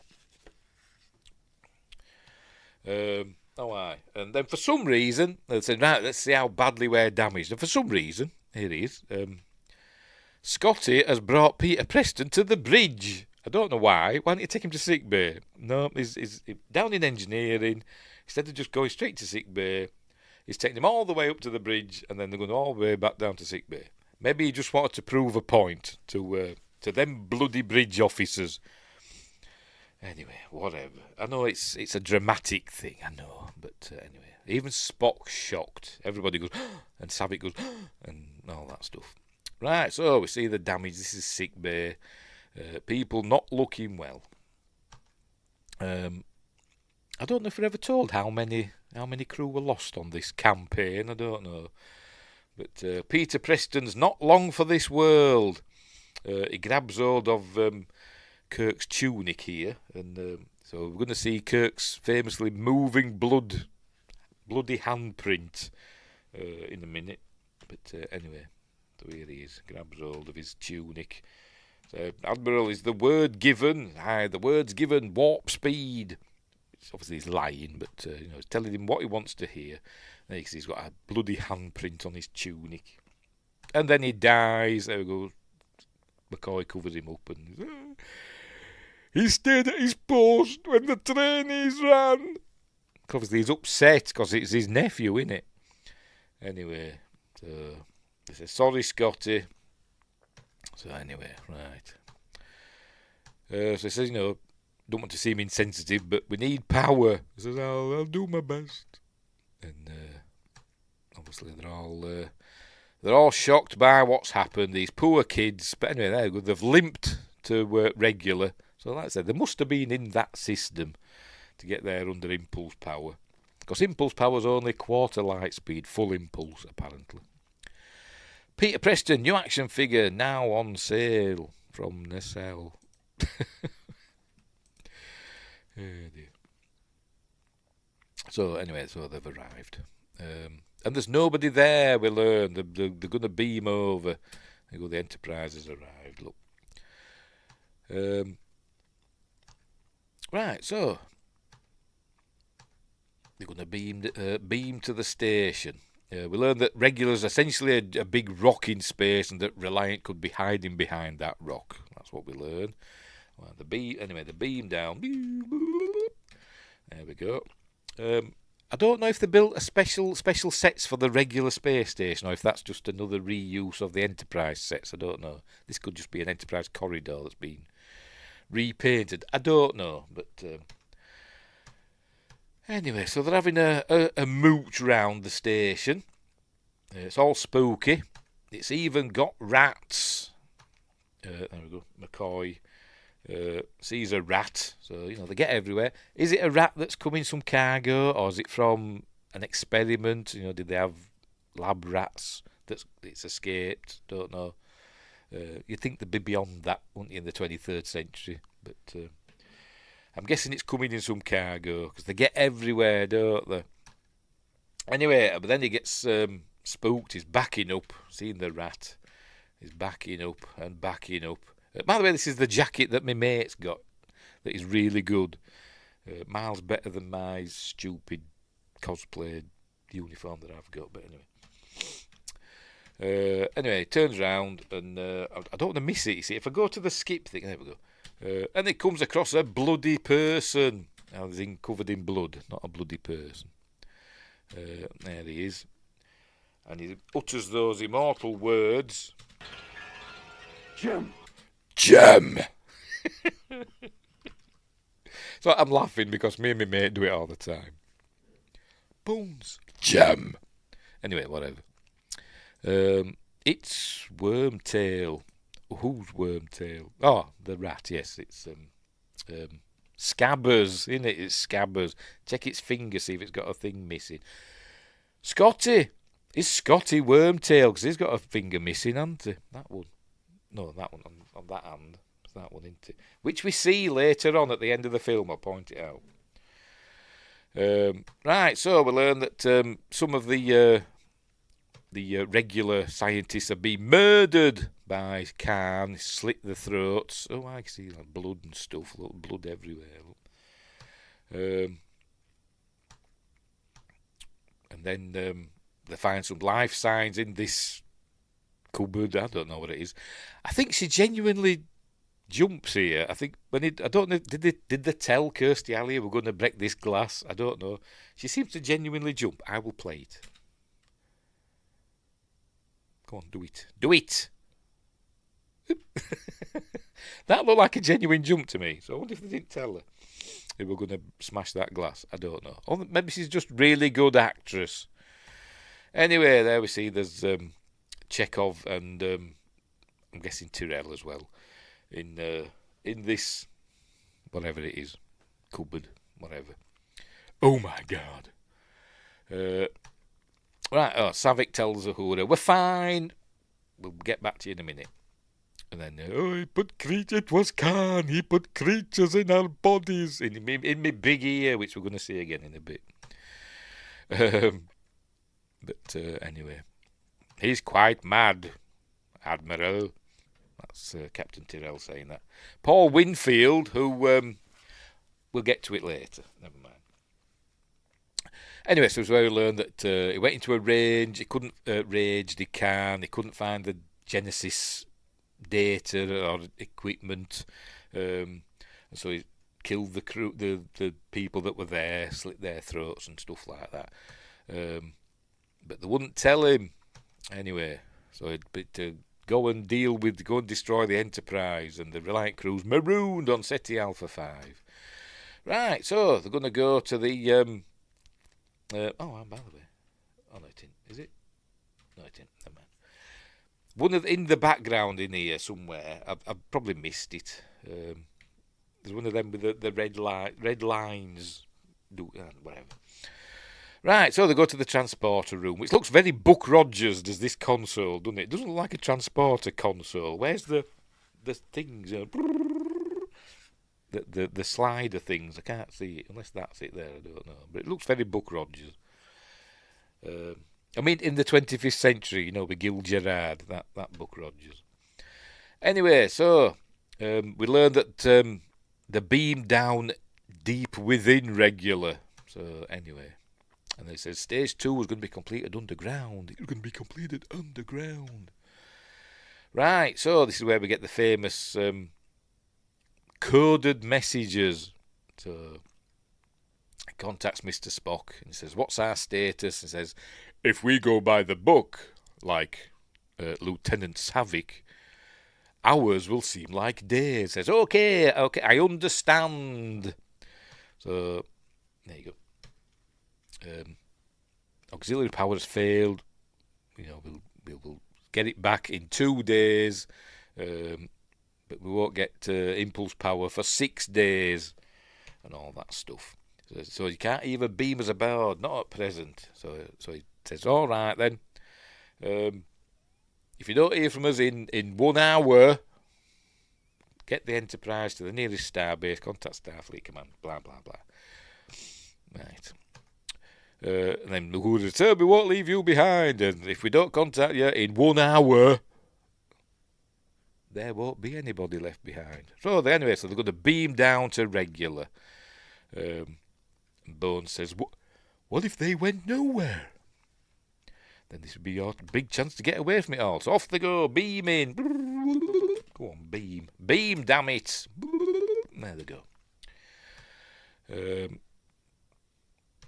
And then they arrive on regular. And there we are, in this tunnel.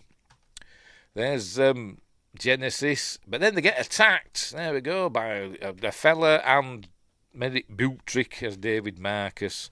So he decides he wants to fight Kirk. He's going to stab him with a knife. He's got a knife. His mate's got a gun. They must have only had one phase. And Kirk beats him up. Nearly gives him a punch, but then Carol comes along. And Jim, is that Dave? He says, "Mother, he killed everybody." And of course he didn't. And says, "David, you're just making this harder." And then Terrell says, "It's even harder than you thought." Because they're working for, as we know, working for Khan. David and knives have a bright future together. Yes, he gets very attached to knives, doesn't he? Oh dear. Poor Merritt Butrick, another one that's died, hasn't he? Because he died young. He died of AIDS-related diseases, didn't he? Anyway. I don't know what else he did. He did this and he did Fright Night Part 2. And I don't know what else. I think he died shortly after that, I think. Very sad. Anyway. So, yes, it says, "Kill Admiral Kirk." But first, David gets one of his friends killed because he's rash. And he goes, he lunges at him, and then he gets his friend vaporised. Ah! There we go. Cool animation, by the way. Yes, he was in TNG Season 1, wasn't he? Yes, he was, yes. In that episode where they were all on drugs, that planet where they kept some of them on drugs or something, didn't they, to keep work, something like that one. Anyway, whatever. So there you've got the coordinates to beam up Genesis. Says, "Kill Admiral Kirk," and he'll kill David's friend, who he doesn't know, but he won't kill Admiral Kirk, for story reasons. He kills himself, as we'll see in a moment. The eel is growing and sending him a bit mad now. We can hear it in his ear going, squeaking. So he's going to phaser himself. Here we go. There he goes. Phasered himself. Or as Paul Winfield told Irish comedian, forgotten his name. Oh, what did he call him? Anyway, says, I died so the white man can live. That's how he described it.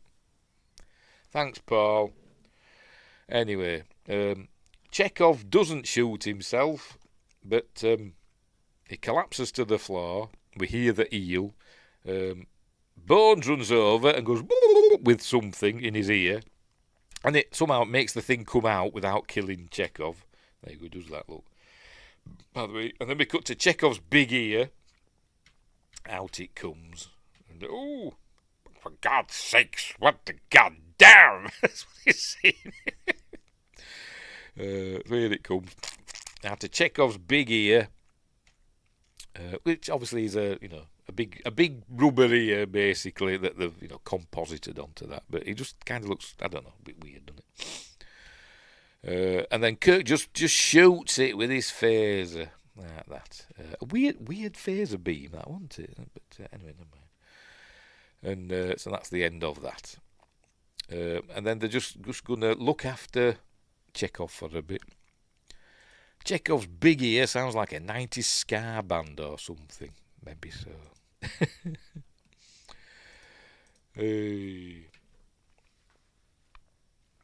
Or a Russian radio telescope. Anyway, whatever. Anyway, so then he gets on the communicator thing to Khan. Says, Khan, you bloodsucker! You've killed just about everybody else, but like a poor target, you keep missing the target. Poor marksman, you keep missing the target. So they're good. Anyway, the beam, there we go. Khan beams up Genesis torpedo and its control thingamabob. And but then he says, Khan, you're gonna have to. You want to kill me? You're gonna have to come down here. You're going to have to come down here. But he says, no, I don't have to kill you. I've hurt you, and I wish to go on hurting you. I shall leave you as you left me, as you left her. Marooned for all eternity in the centre of a dead planet. For some reason, I'm making him sound like Laurence Olivier or something, but never mind. And this is where we get the famous, here it comes, are you ready? Buried alive, buried alive. In space, there's an echo. If that were a Star Trek Discovery, people would be kicking off, wouldn't they? They'd be kicking off. Oh dear. Wingrace says, like and subscribe. Why? I don't know. I've missed something, haven't I? I've said something and forgotten already.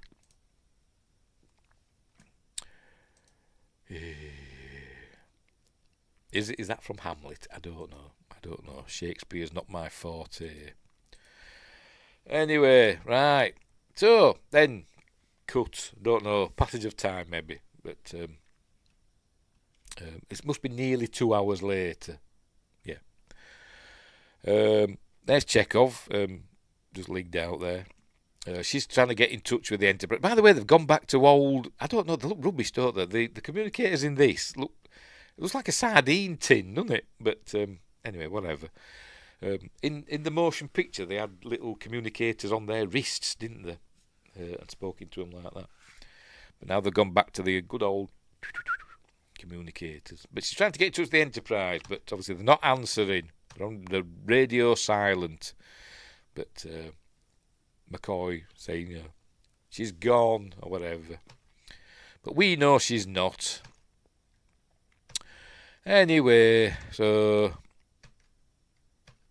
they thought this were Genesis, but said, no, it took Starfleet Corps of Engineers 10 months to tunnel out all this. What we did in the Genesis chamber, we did in a day. So he's got to show them. And then now they're going to have a little chat and hope that Chekhov's not listening in. Luckily, it's on his bad side, so maybe he's deaf in that ear. So they're saying, I did what you asked. I stayed away. And you never told him. No, because I just didn't. So anyway. But now he feels old and worn out. So they say, I'll show you something that make you feel young, like when the world was new. Here we go. But so they're going to have a look at that in a minute. Meanwhile, impulse power restored on the Reliant. So more than a match for poor old Enterprise. Anyway, right, so they're from the Genesis chamber now. Nicholas Meyer were happy with some shots in this, not with others. He liked this, which is, it's a matte painting with some sparkly bits added and foreground plantage. It's fine, it looks okay. This is the Genesis chamber, obviously, so they've obviously detonated the Genesis device in here, or a small version of it, I don't know. And it's made all these plants grow somehow. There you go. Life forms grew later at a substantially accelerated rate because David used proto-matter, didn't he? But anyway. Nicholas Meyer didn't like this shot. He says I wasn't sure what it was trying to do, because they're there on some sort of cliff edge, and then in the background there's some waterfalls that don't look entirely convincing, but whatever. But it looks fine to me. Bow chicka wow wow. Oh dear.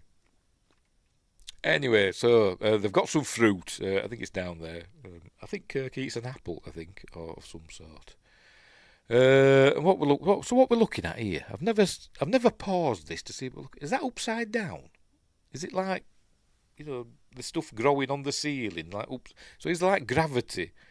I don't know what's going on, to be honest. But anyway. Anyway, so they arrive back at the regular station, expecting to see the Enterprise there.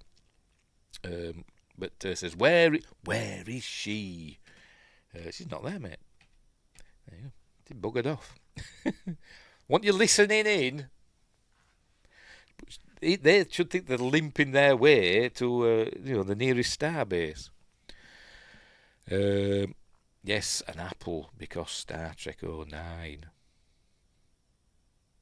He had an apple in the Kobayashi Maru, didn't he? I really thought the effects of this were great. Yeah, but that waterfall didn't look that good. Everything else looks fine, but that waterfall looked a bit, I don't know. It just looked like they had like like those fake electric fires with the fake fire effect. It just looked like that with the water, but instead of being fire, it just looked, it's like a flickering light behind to make it look like waterfalls. But anyway, whatever. Better than I could do. Right, sure. She's asking, what did you do in the Kobayashi Maru? And this is where we learn that he's the only student ever to beat the no-win scenario, because he reprogrammed the simulation so it was possible to rescue the ship. So was there actually a ship then? Or, I always thought it was a ruse, a Klingon ruse, but obviously not. In the simulation I'm talking about. But he reprogrammed it so it was possible to rescue the ship. And so he says, you cheated. Says, I changed the rules of the simulation. Got a commendation for original thinking. But in Star Trek 09, obviously, he got a court-martial or something, didn't he? Apple, the Garden of Eden, and yes, there's all that as well, isn't there? Anyway, so there we go. So she says, so you've never faced, the no-win scenario. You've never had to deal with failure and all that stuff. And says, I don't like to lose, and I don't believe in a no-win scenario. And then he gets the communicator out, says, Spock, it's 2 hours, because, hours become days. So it wouldn't take 2 days to get auxiliary power back. It'd be 2 hours. That's what that coded transmission were about. If you if you hadn't worked it out. But anyway, so they find the beam him up. Hang on, this is where we see him eat his apple. There we go. Hang on. I don't like to lose. Anyway, right, I don't like this bit because the speaking in the transporter thing, it does me head in. We were immobilized. Captain Spock said it would be 2 days. You're supposed to be mobilised in the bleeding transporter beam. It's supposed to freeze you in space so it can map your entire structure to transport you. So you're not supposed to move. That's why I don't like Realm of Fear in Next Generation either. But anyway, whatever. Annular confinement beam. Anyway, whatever. TV Kirk was way different than movie Kirk. It was really, wasn't it? But you could argue, movie Kirk's older, less rash, maybe. I don't know. Anyway, just what Star Trek 4? They do it again there.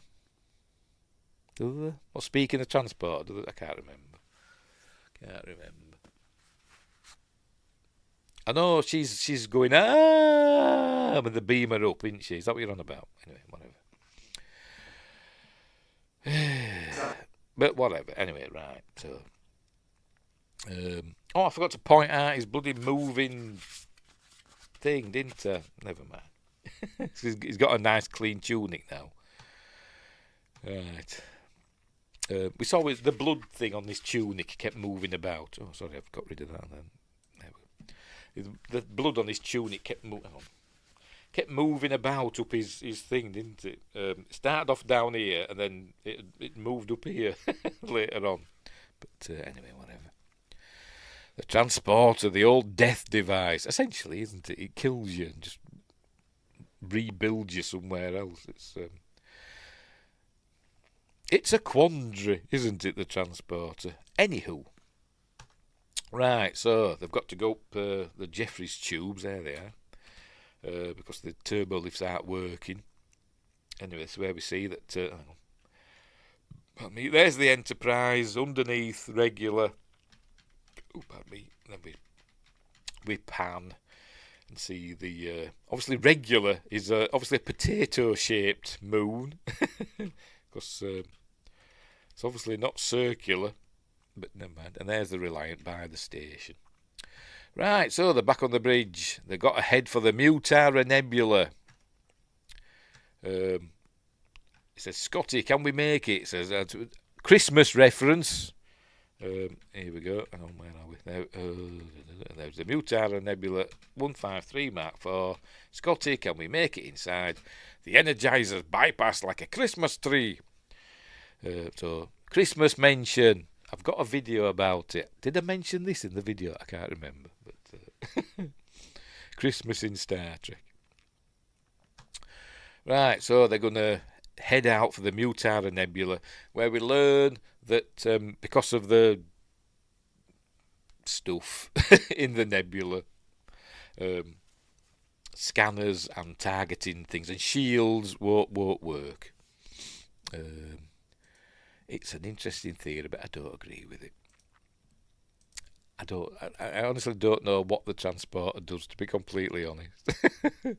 Does it destroy you and recreate you, or does it actually transport you? I don't know, because you can have, as we saw with Will Riker, you can have two people. How can you have two people created from the same transporter signal? So the transporter itself must do some of the creating, mustn't it? It's not just moving your particles from one place to another, is it? Don't know. Don't overthink it. Anyway. Right, so here we are. Oh, it is round, look. But never mind. Here we are. They're getting ready now. Bit of a montage. The ship getting ready. We're going to see James Horner. There he is. There's James Horner, the composer. There he is, in a little cameo. It takes your soul and replicates a new body. What does it do with your soul, though? What does it? Can it replicate that? So anyway, so where were we? All right, bit of a montage. They're getting the ship ready. Nicholas Meyer liked this bit. I don't think it was his idea. I think it was the production designer or something like that. That they wanted the crew doing stuff like that, getting the cannons ready on an old, an old frigate or man of war or something like that. So he wanted them pulling up gratings ready for the photon torpedoes, and I think somebody said to him, it'd all be automatic. You just press a button and the photon torpedo would launch itself. But they wanted to have all this stuff going on. Look, but anyway, whatever.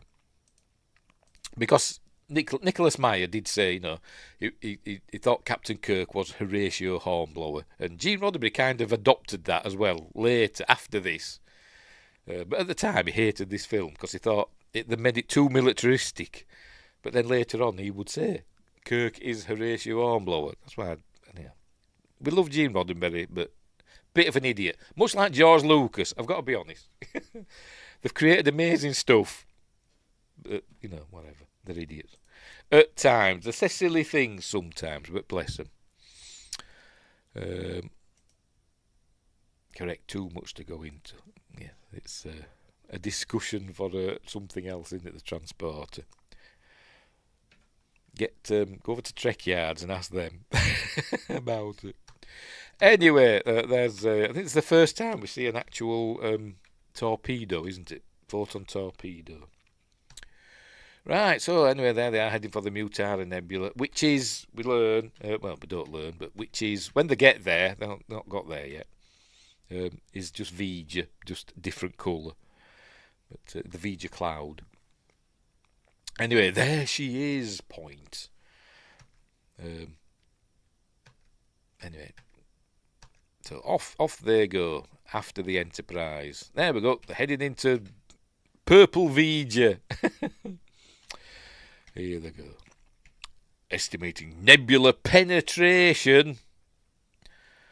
I'm a big fan of the photon torpedo. You might call me a photo torpedo. Oh, never mind. Steady. This took space in a balance of terror and made a movie. Yes, essentially. Blasphemous Lucas and Roddenberry. Yes, they were geniuses, but they do say some silly things from time to time. Dear. Yes, it is very light balance of terror. Submarine warfare, that's what's going on. Right, so in they go into the nebula, but Reliant fires a torpedo at them to let them know not to. I'm guessing it didn't hit the Enterprise, but anyway. So in they go. Another extra little bit there. Savick says, what happens if Reliant doesn't follow us in? And Spock says, let me explain to you about the human ego. So Kirk's now going to bait Khan into following him in, because Joachim stops the Reliant. David goes onto the bridge with his jumper round his shoulders. Deliberately added by Nicholas Meyer. He wanted people to know that even in the 23rd century, the war sweaters. Even though he's not wearing it, but never mind. So there we go. Joachim says, we dare follow them in. Shields and scanners would be useless. So he goes, all right then. Says, Reliance reducing speed. So patch us through. So we tried it your way, Khan. Now it's time for a rematch. I'm laughing at the superior intellect. But it says, full power, damn you. They follow him. He follows them. We just can't understand them because of their greatness. It's about Roddenberry and Lucas. Are you worshipping at the altar of Roddenberry and Lucas? Just like the other guys in Stargate SG-1. Anyway, right, they're headed into the Mutara Nebula. Oh, look, all over on Twitch, cheap viewers on stream. Boo, I get one of them every time, don't I know? Anyway, they're heading into the Mutara Nebula. Emergency lights. So it affects the power somehow. There they are, headed into V'ger. There the Reliant heads in as well.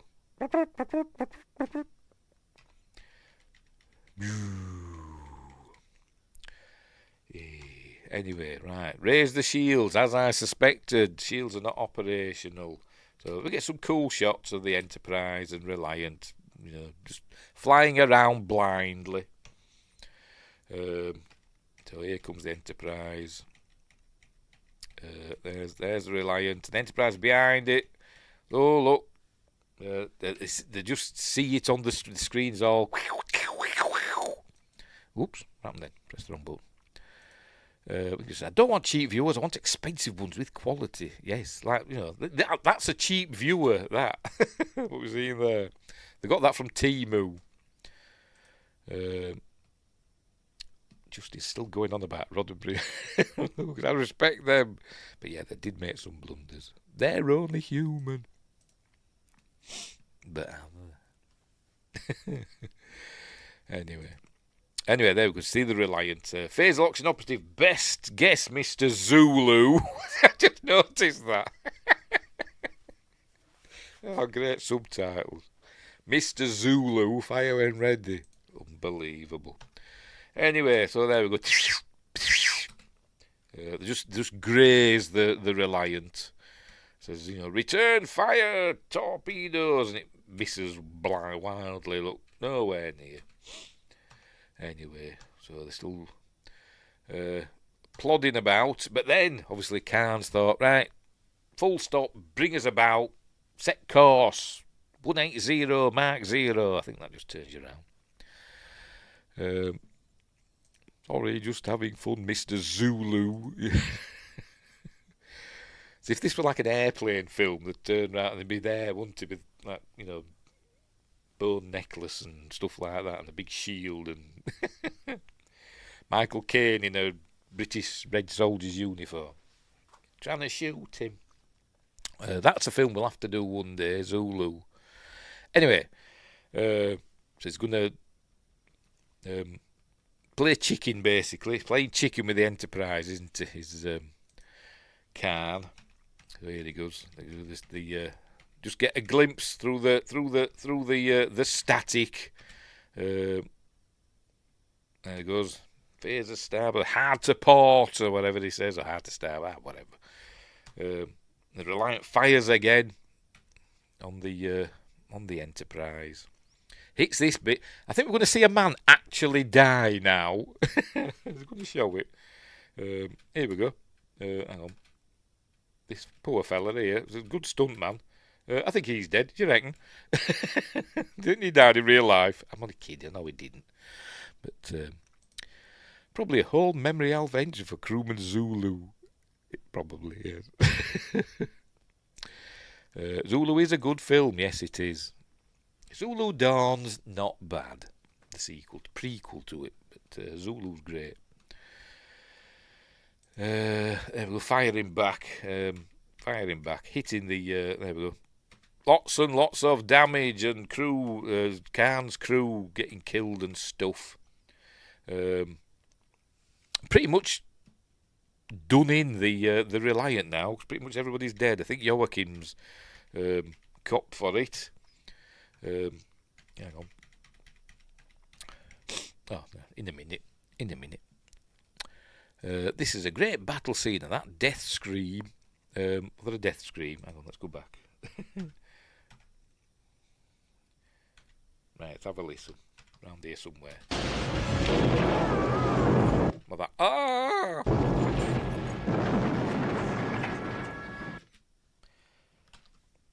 I don't know. Make sure we're still going. Yeah. Anyway, so I think Khan's the only one left alive, I think.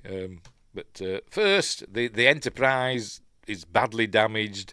Got to take the mains off the line because of radiation. So there we go.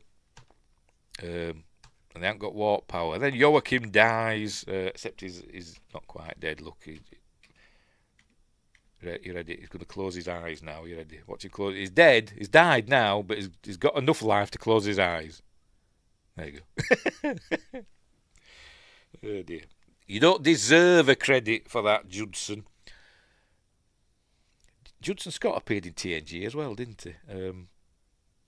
I can't remember who was. Was it in the same episode with Merritt Butrick? Can't remember. Anyway, whatever. Right, so I shall avenge you, he says, by Grabthar's hammer. Yes, same episode, yeah. Hang on, not muted it. There I shall avenge you, or you shall be avenged. Chekhov's fine. Man the weapons console, Mr. Chekhov, he says. Was that kind of meant to be like a Khan's son or family member? I don't know. I think it was just like his number one guy, wasn't it? His second in command. I don't know if he's related to him. Does it say on Memory Alpha? Let's have a look.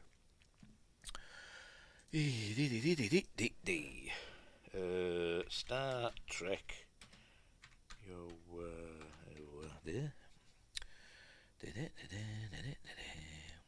Because there should be two, shouldn't there? Just says faithful disciple of Khan. Apocrypha, right? Oh no, somebody else. No, it's just a disciple of his.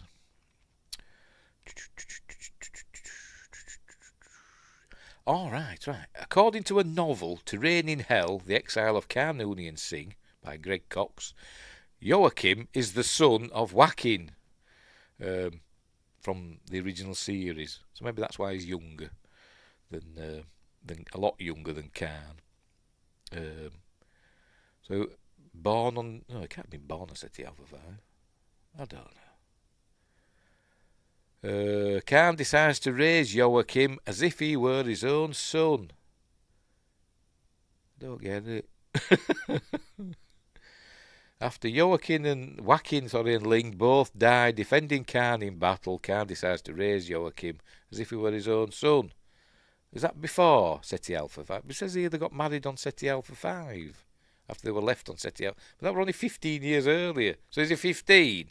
Don't think so. Stupid. Anyway, whatever. Just how he acted and wrote it kind of felt that way. Well, I said, maybe there is a father-son dynamic, but I don't think they were related. Anyway, so it's wondering. As I said, I think Khan's the only one left, maybe on the Excelsior, on the Reliant. But he's wondering. This is where it says his pattern indicates two-dimensional thinking. He's intelligent but inexperienced. So Kirk's gonna head down. So it's like analogous to chess. He's been playing chess, which is a 2D game on the chessboard. So they've all been fighting on one level, on one plane. So now Kirk's gonna use the third dimension. He's gonna drop the Enterprise Z- 10,000 meters, which is quite a way, isn't it? 10 kilometers. It's about 6 miles, but never mind. There we go. Down they go. I mean, he could be there waiting for them for all they know, but anyway. So down the Enterprise goes, and then it just pops up again. There we see the Reliant chugging along. That Khan watching, waiting for the Enterprise to appear. He's going to show him. There he is. Everybody else is dead, but here comes the Enterprise. Up behind them. Did they know he were there? I don't know how, but whatever. But here they come. And Chekhov's got a good aim with that photon torpedo. Because remember, there's no lock or anything in the nebula. Got to look sharp, as he says. There it is, fire! Pew! Pew! There goes a photon torpedo. Blows up that thing, whatever it is, on the Reliant. And then they fire the phasers at that nacelle. There we go. Fire the phaser at that. Blow that up, and then fire a torpedo at it for good measure. There we go. See, the Enterprise got one torpedo launcher out. But anyway, then blows off the nacelle. And oh no, it's not the only. I thought it was the only one. That's not Ricardo Montalban, is it? Is that supposed to be him? I think it is, isn't it? I want him, was it? Anyway, he wasn't quite the only one left. I think he is now. Anyway, there's the Reliance crippled, missing a nacelle. All this cool stuff's going on there.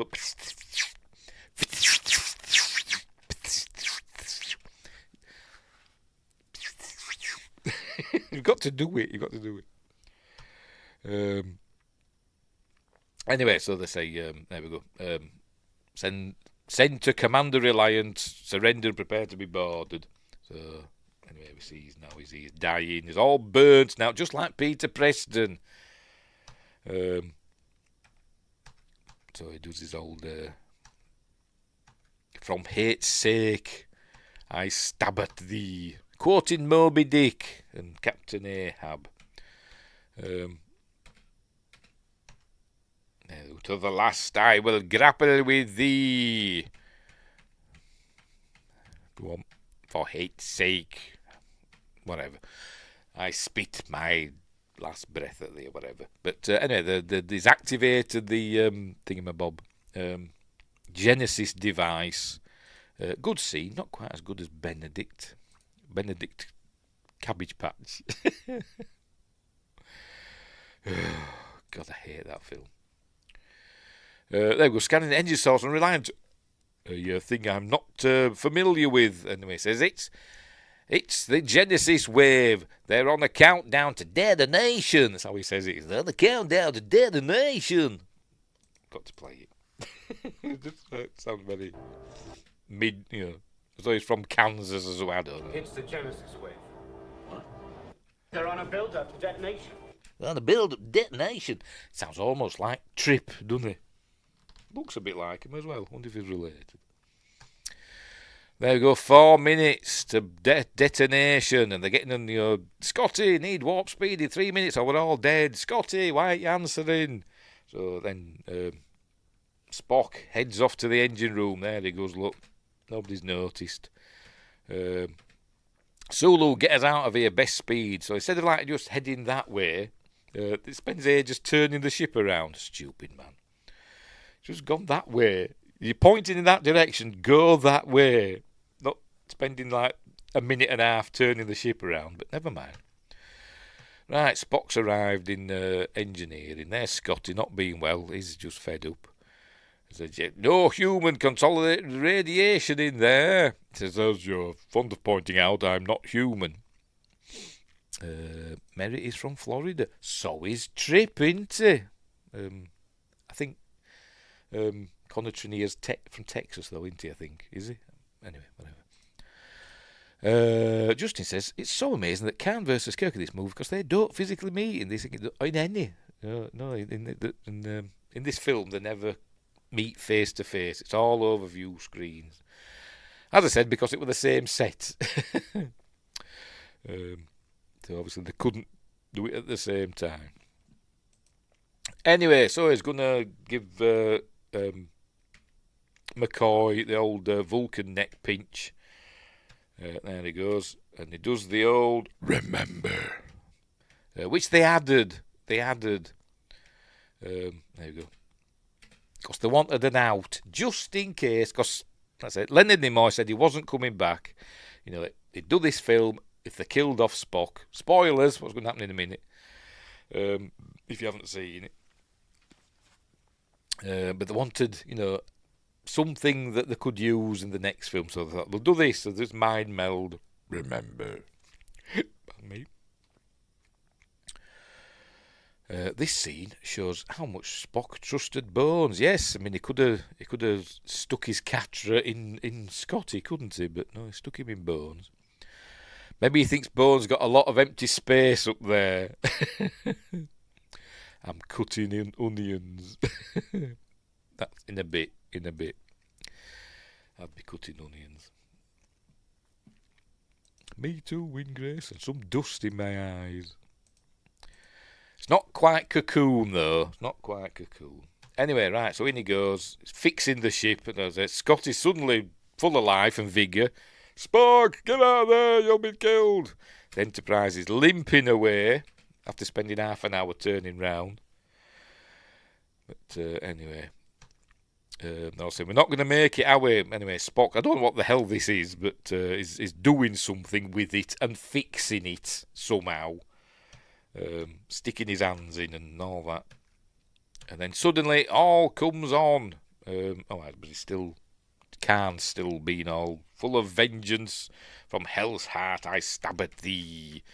For hate's sake, I spit my last breath at thee. And then dies. In a minute.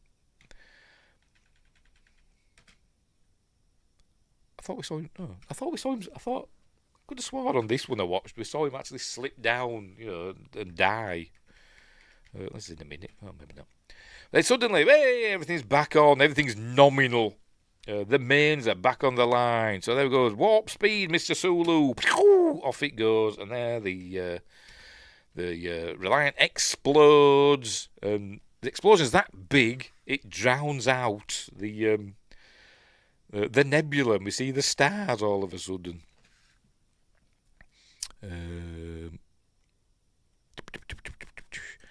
No, but when I first saw this, I cried like a baby. Still get a tear. It is very sad.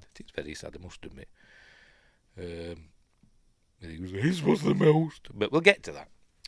Anyway, right, this explosion, they filmed at 2,500 frames per second. I think that's right. I think I've got that right. It's in my notes somewhere, I think. Where are we?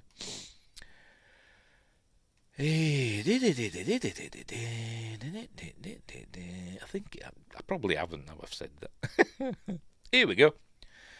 The Genesis sequence called for a long and massive explosion. ILM rented the Cow Palace in San Francisco for the effect. They covered the ceiling with a black cloth and placed the camera on the floor looking up at it. That's how they usually do explosions, isn't it, from looking up. The explosion would occur directly above the camera, so the fallout would appear to rush directly towards the point of view. A special high-speed camera was constructed, which ran at 2,500 frames per second. One of its components was a spinning prism, which bent the image onto the film as this rushed past, which increased exposure time without having to slow the frame rate. So apparently the explosion lasted a second, 1 second. Because they're going at 2,500 frames per second, it looks a lot bigger and slower. So there we go. It's a fast explosion going really slow. But anyway, so there we go. So that's the end of Reliant. And it's creating the Genesis planet somehow. Anyway, there's the Enterprise warping away. And even more. I think what it's supposed to be doing is pulling in all the material in it from the Genesis, the Mutara Nebula, and to create the Genesis planet. Does it just create the planet, or does it create a star as well as a planet? I don't know. I think it's just the planet, isn't it? Is there a Mutara star? I've no idea, but anyway, whatever. So there we go. We see what's going on. I was going to show it in the view screen in the planet forming. In a minute. I don't want to miss it. Oh, for Pete's sake. Anyway, it's saying Bones is on the radio. You better get the radio. You better get down here. Love the warp flybys. Yes, proper warp. Not this, what they use nowadays. It looks like something from Doctor Who. But anyway. So, he notices Spock's not there. So he goes running down to... engineering. There we go. There we see. This is the Genesis planet forming. Because of the Genesis wave. There he goes. Running down to engineering. We see him slide down this ladder. Here he goes. Whee! But can't, you can't go in there. But he'll die. He's dead already. What's this fella doing here? I don't know. While you're down there, mate. Hey, stop it. There you go. He's dead already. And he calls to him. He says Spock, but he can't hear him, so he's got to go to the thing there. And he's Spock. The music gets me every time. It is great, particularly with Scotty playing the bagpipes. When the bagpipes goes to the orchestra, that's my stepdad's favourite bit. When the bagpipes goes to the orchestra with Amazing Grace. Anyway. Right, so Spock stands up and, still being very professional, stands up, got to make himself adjust his appearance, adjust his tunic to present himself to his commanding officer. Anyway, so the ship's out of danger.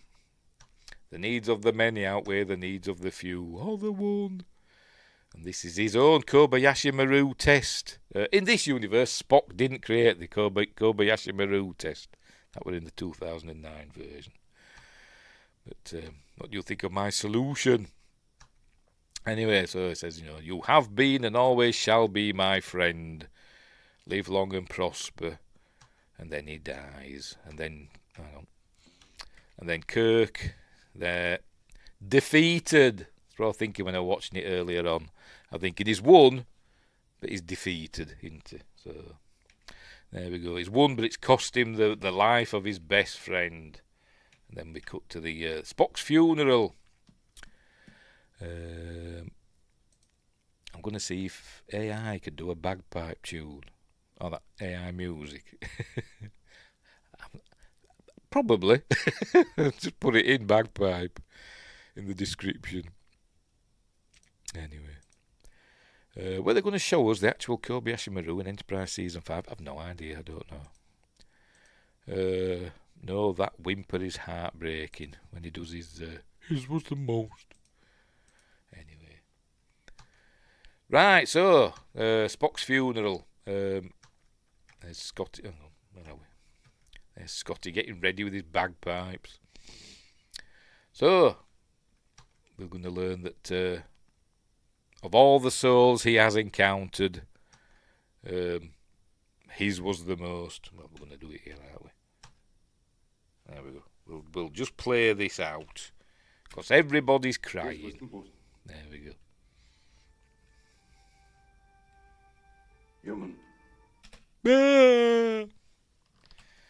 Even she's crying, look, and she's a Vulcan, and William Shatner didn't like that.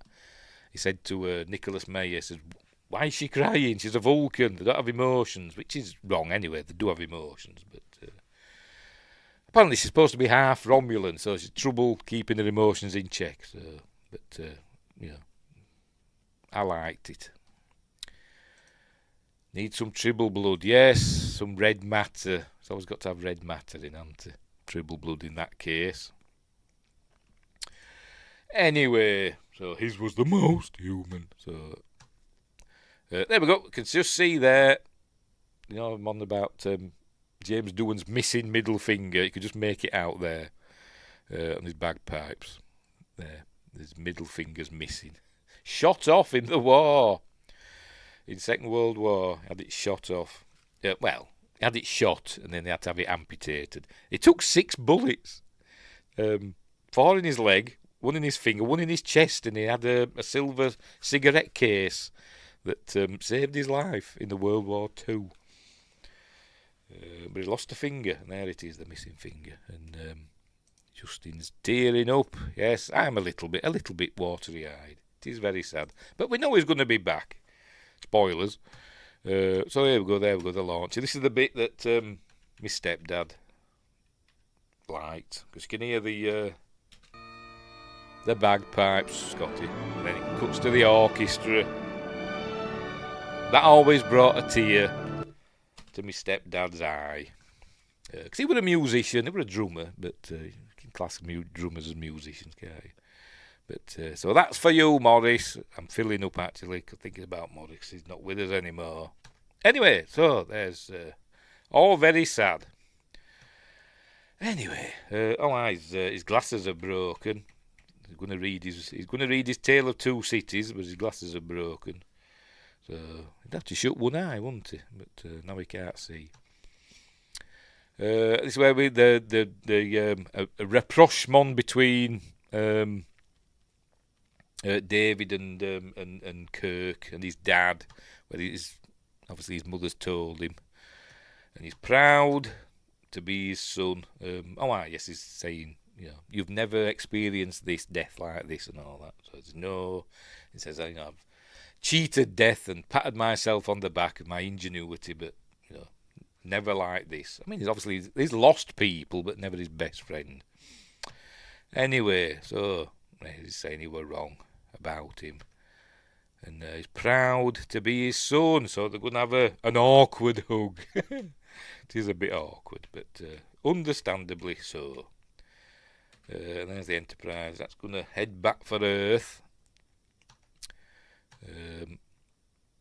And now he feels young, apparently. Because if Genesis is indeed life from death, then maybe they'll see Spock again, or whatever. He feels young. And so the Enterprise heading back for Earth. Amazing Grace gets me too, says Justin. Gary Mitchell would like a word. Yes, I know, but Kirk had to deal with Gary Mitchell. Gary Mitchell didn't just die saving the ship or whatever, you know. Kirk had to deal with him, didn't he? Anyway. Right, so, and I think apparently this was where the film was supposed to end. You know, that scene, and then it probably fade out on you know, the Genesis planet. But they wanted an extra scene, did the producers, Harv Bennett and all that. Nicholas Meyer says, I'm not filming it, so I can't remember who directed the last scene, I've forgotten. And it's not in my notes, but Nicholas Meyer didn't direct it. It might have been the cinematographer. Gain, I forgot his name. Gain, what's his face? But it was filmed in the, I don't know, San Francisco Botanical Gardens or somewhere like that. Where they just show us that plants have already growing on the Genesis planet, and Spock's torpedo tube, torpedo thing, has soft landed on the planet. There we go. And then we cut to the words of Leonard Nimoy. He does the space, the final frontier. My second favourite Star Trek film and favourite of the OG crew. I think it's my favourite overall, to be completely honest. So what's your favourite? Is it must be one of the TNG ones then, maybe.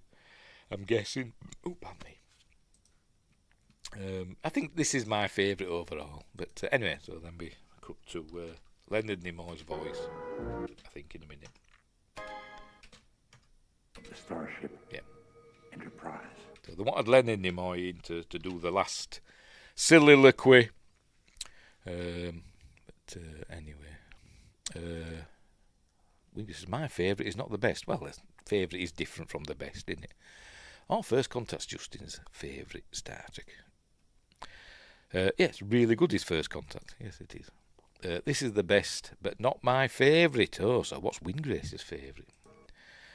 Anyway, so there we go. Starship Enterprise, an ongoing mission to explore strange new worlds, to seek out new life forms, he says, new civilizations, to boldly go where no man has gone before, because it's before TNG, so not no one has gone before.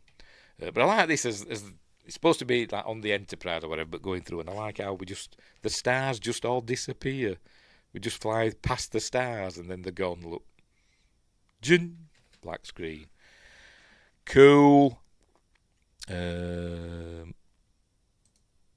the OGs, it's 4. All right.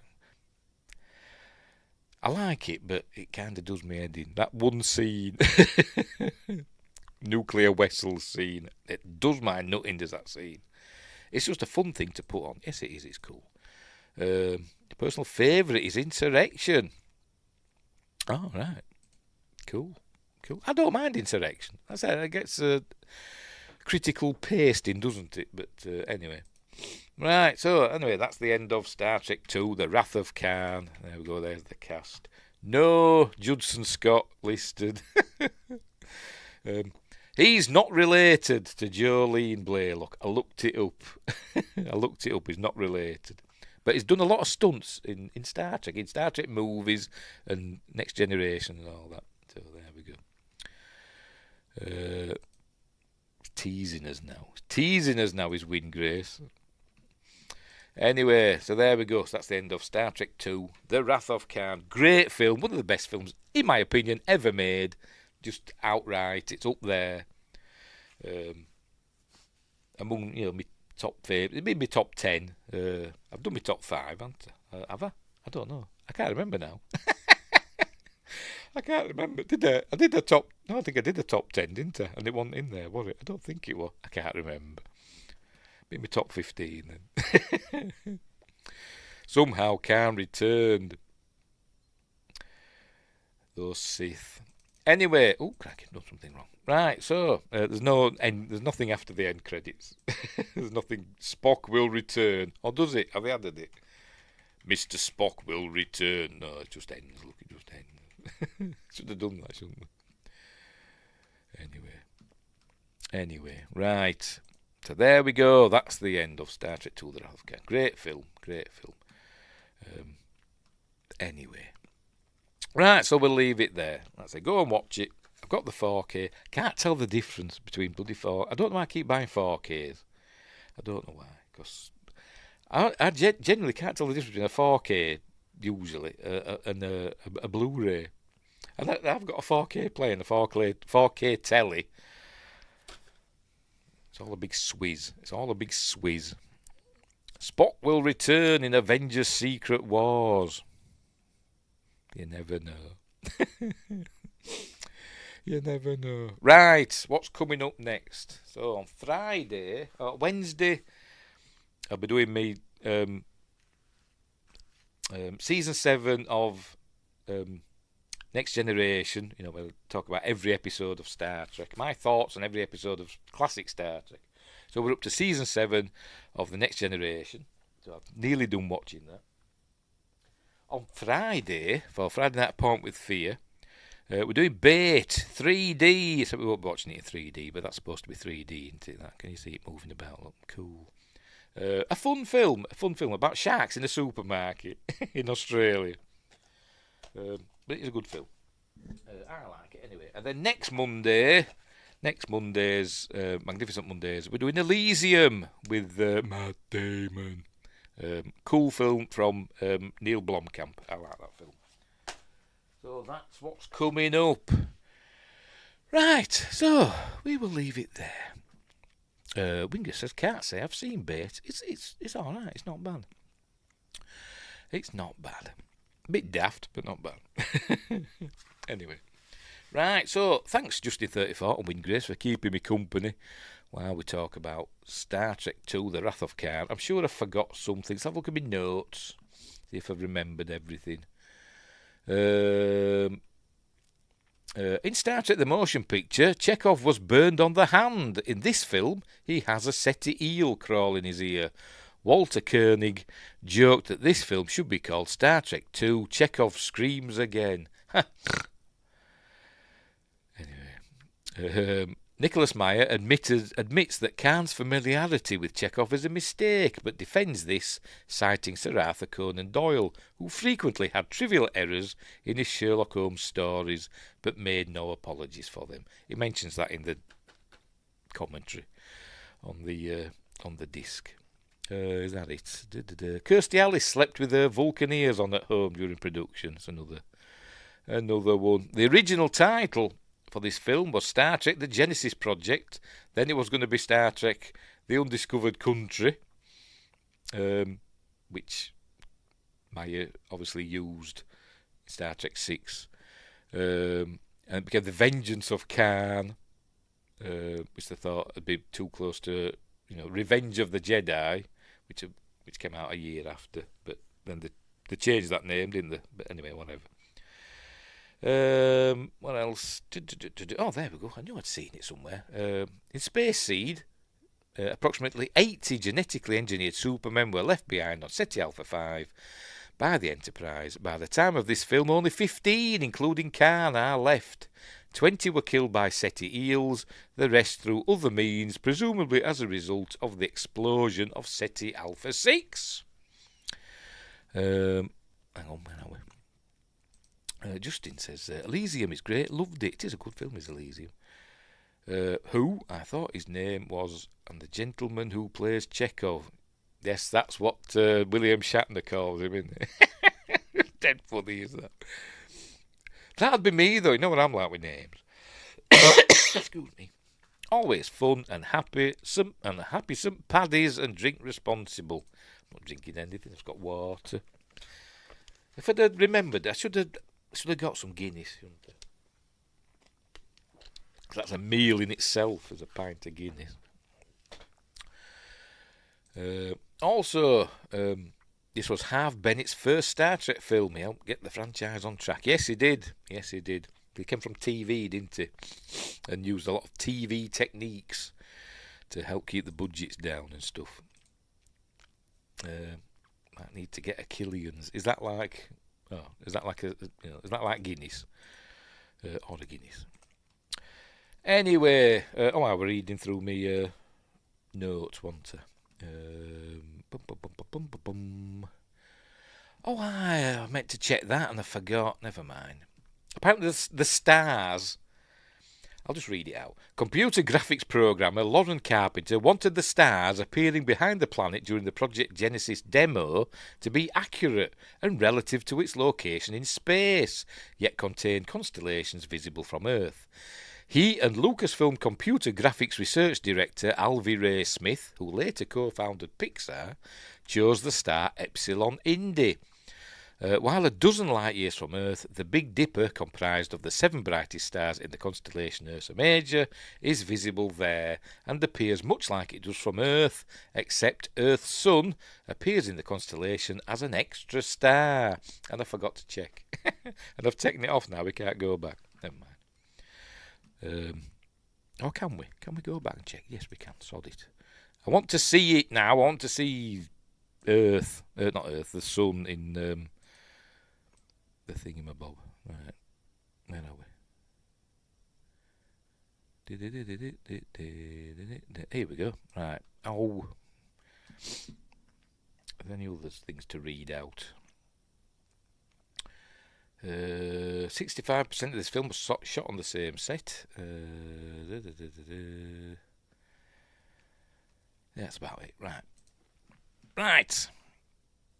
I want to full screen this. I want to see if you can see the Big Dipper in this bit. Right. See if we can see it. Let's come on. Right, can they see the Big Dipper? That's similar, but not quite. Let's keep going. There might be another view.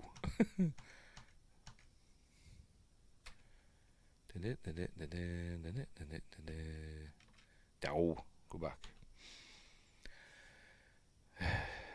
Can't see the Big Dipper. It's not jumping out at me anyway.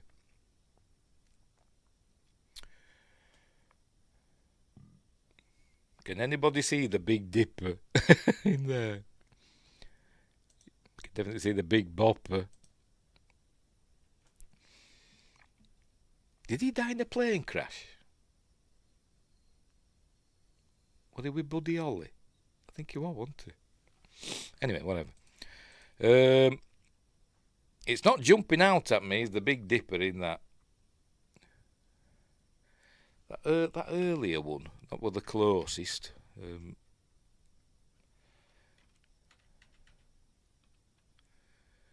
Is it there?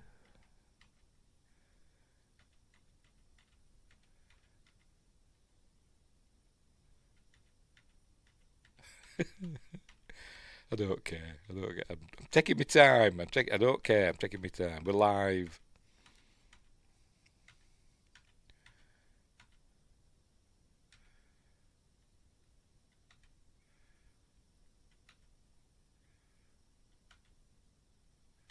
That's the closest, isn't it? That shape. That's the closest.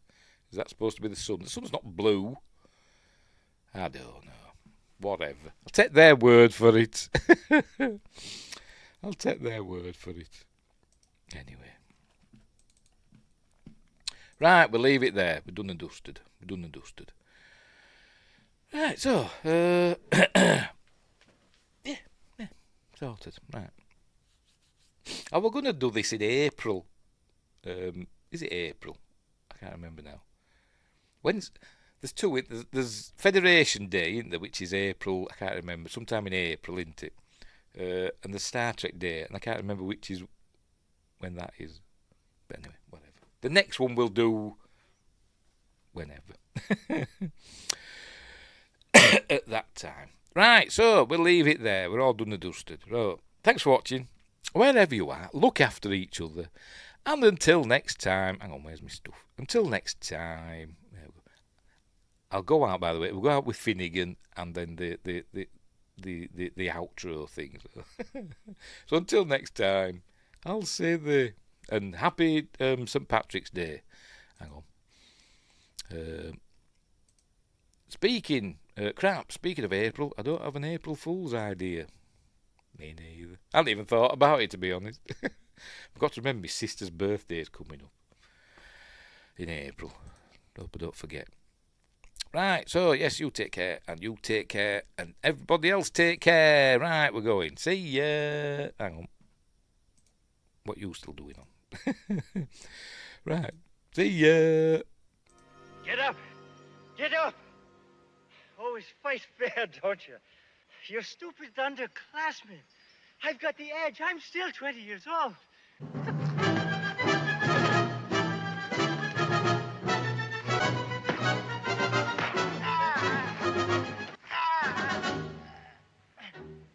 I can't move my leg.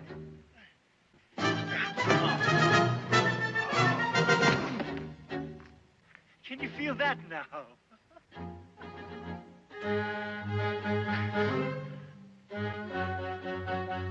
Sleep sweet, Jimmy boy. Sleep as long as you like.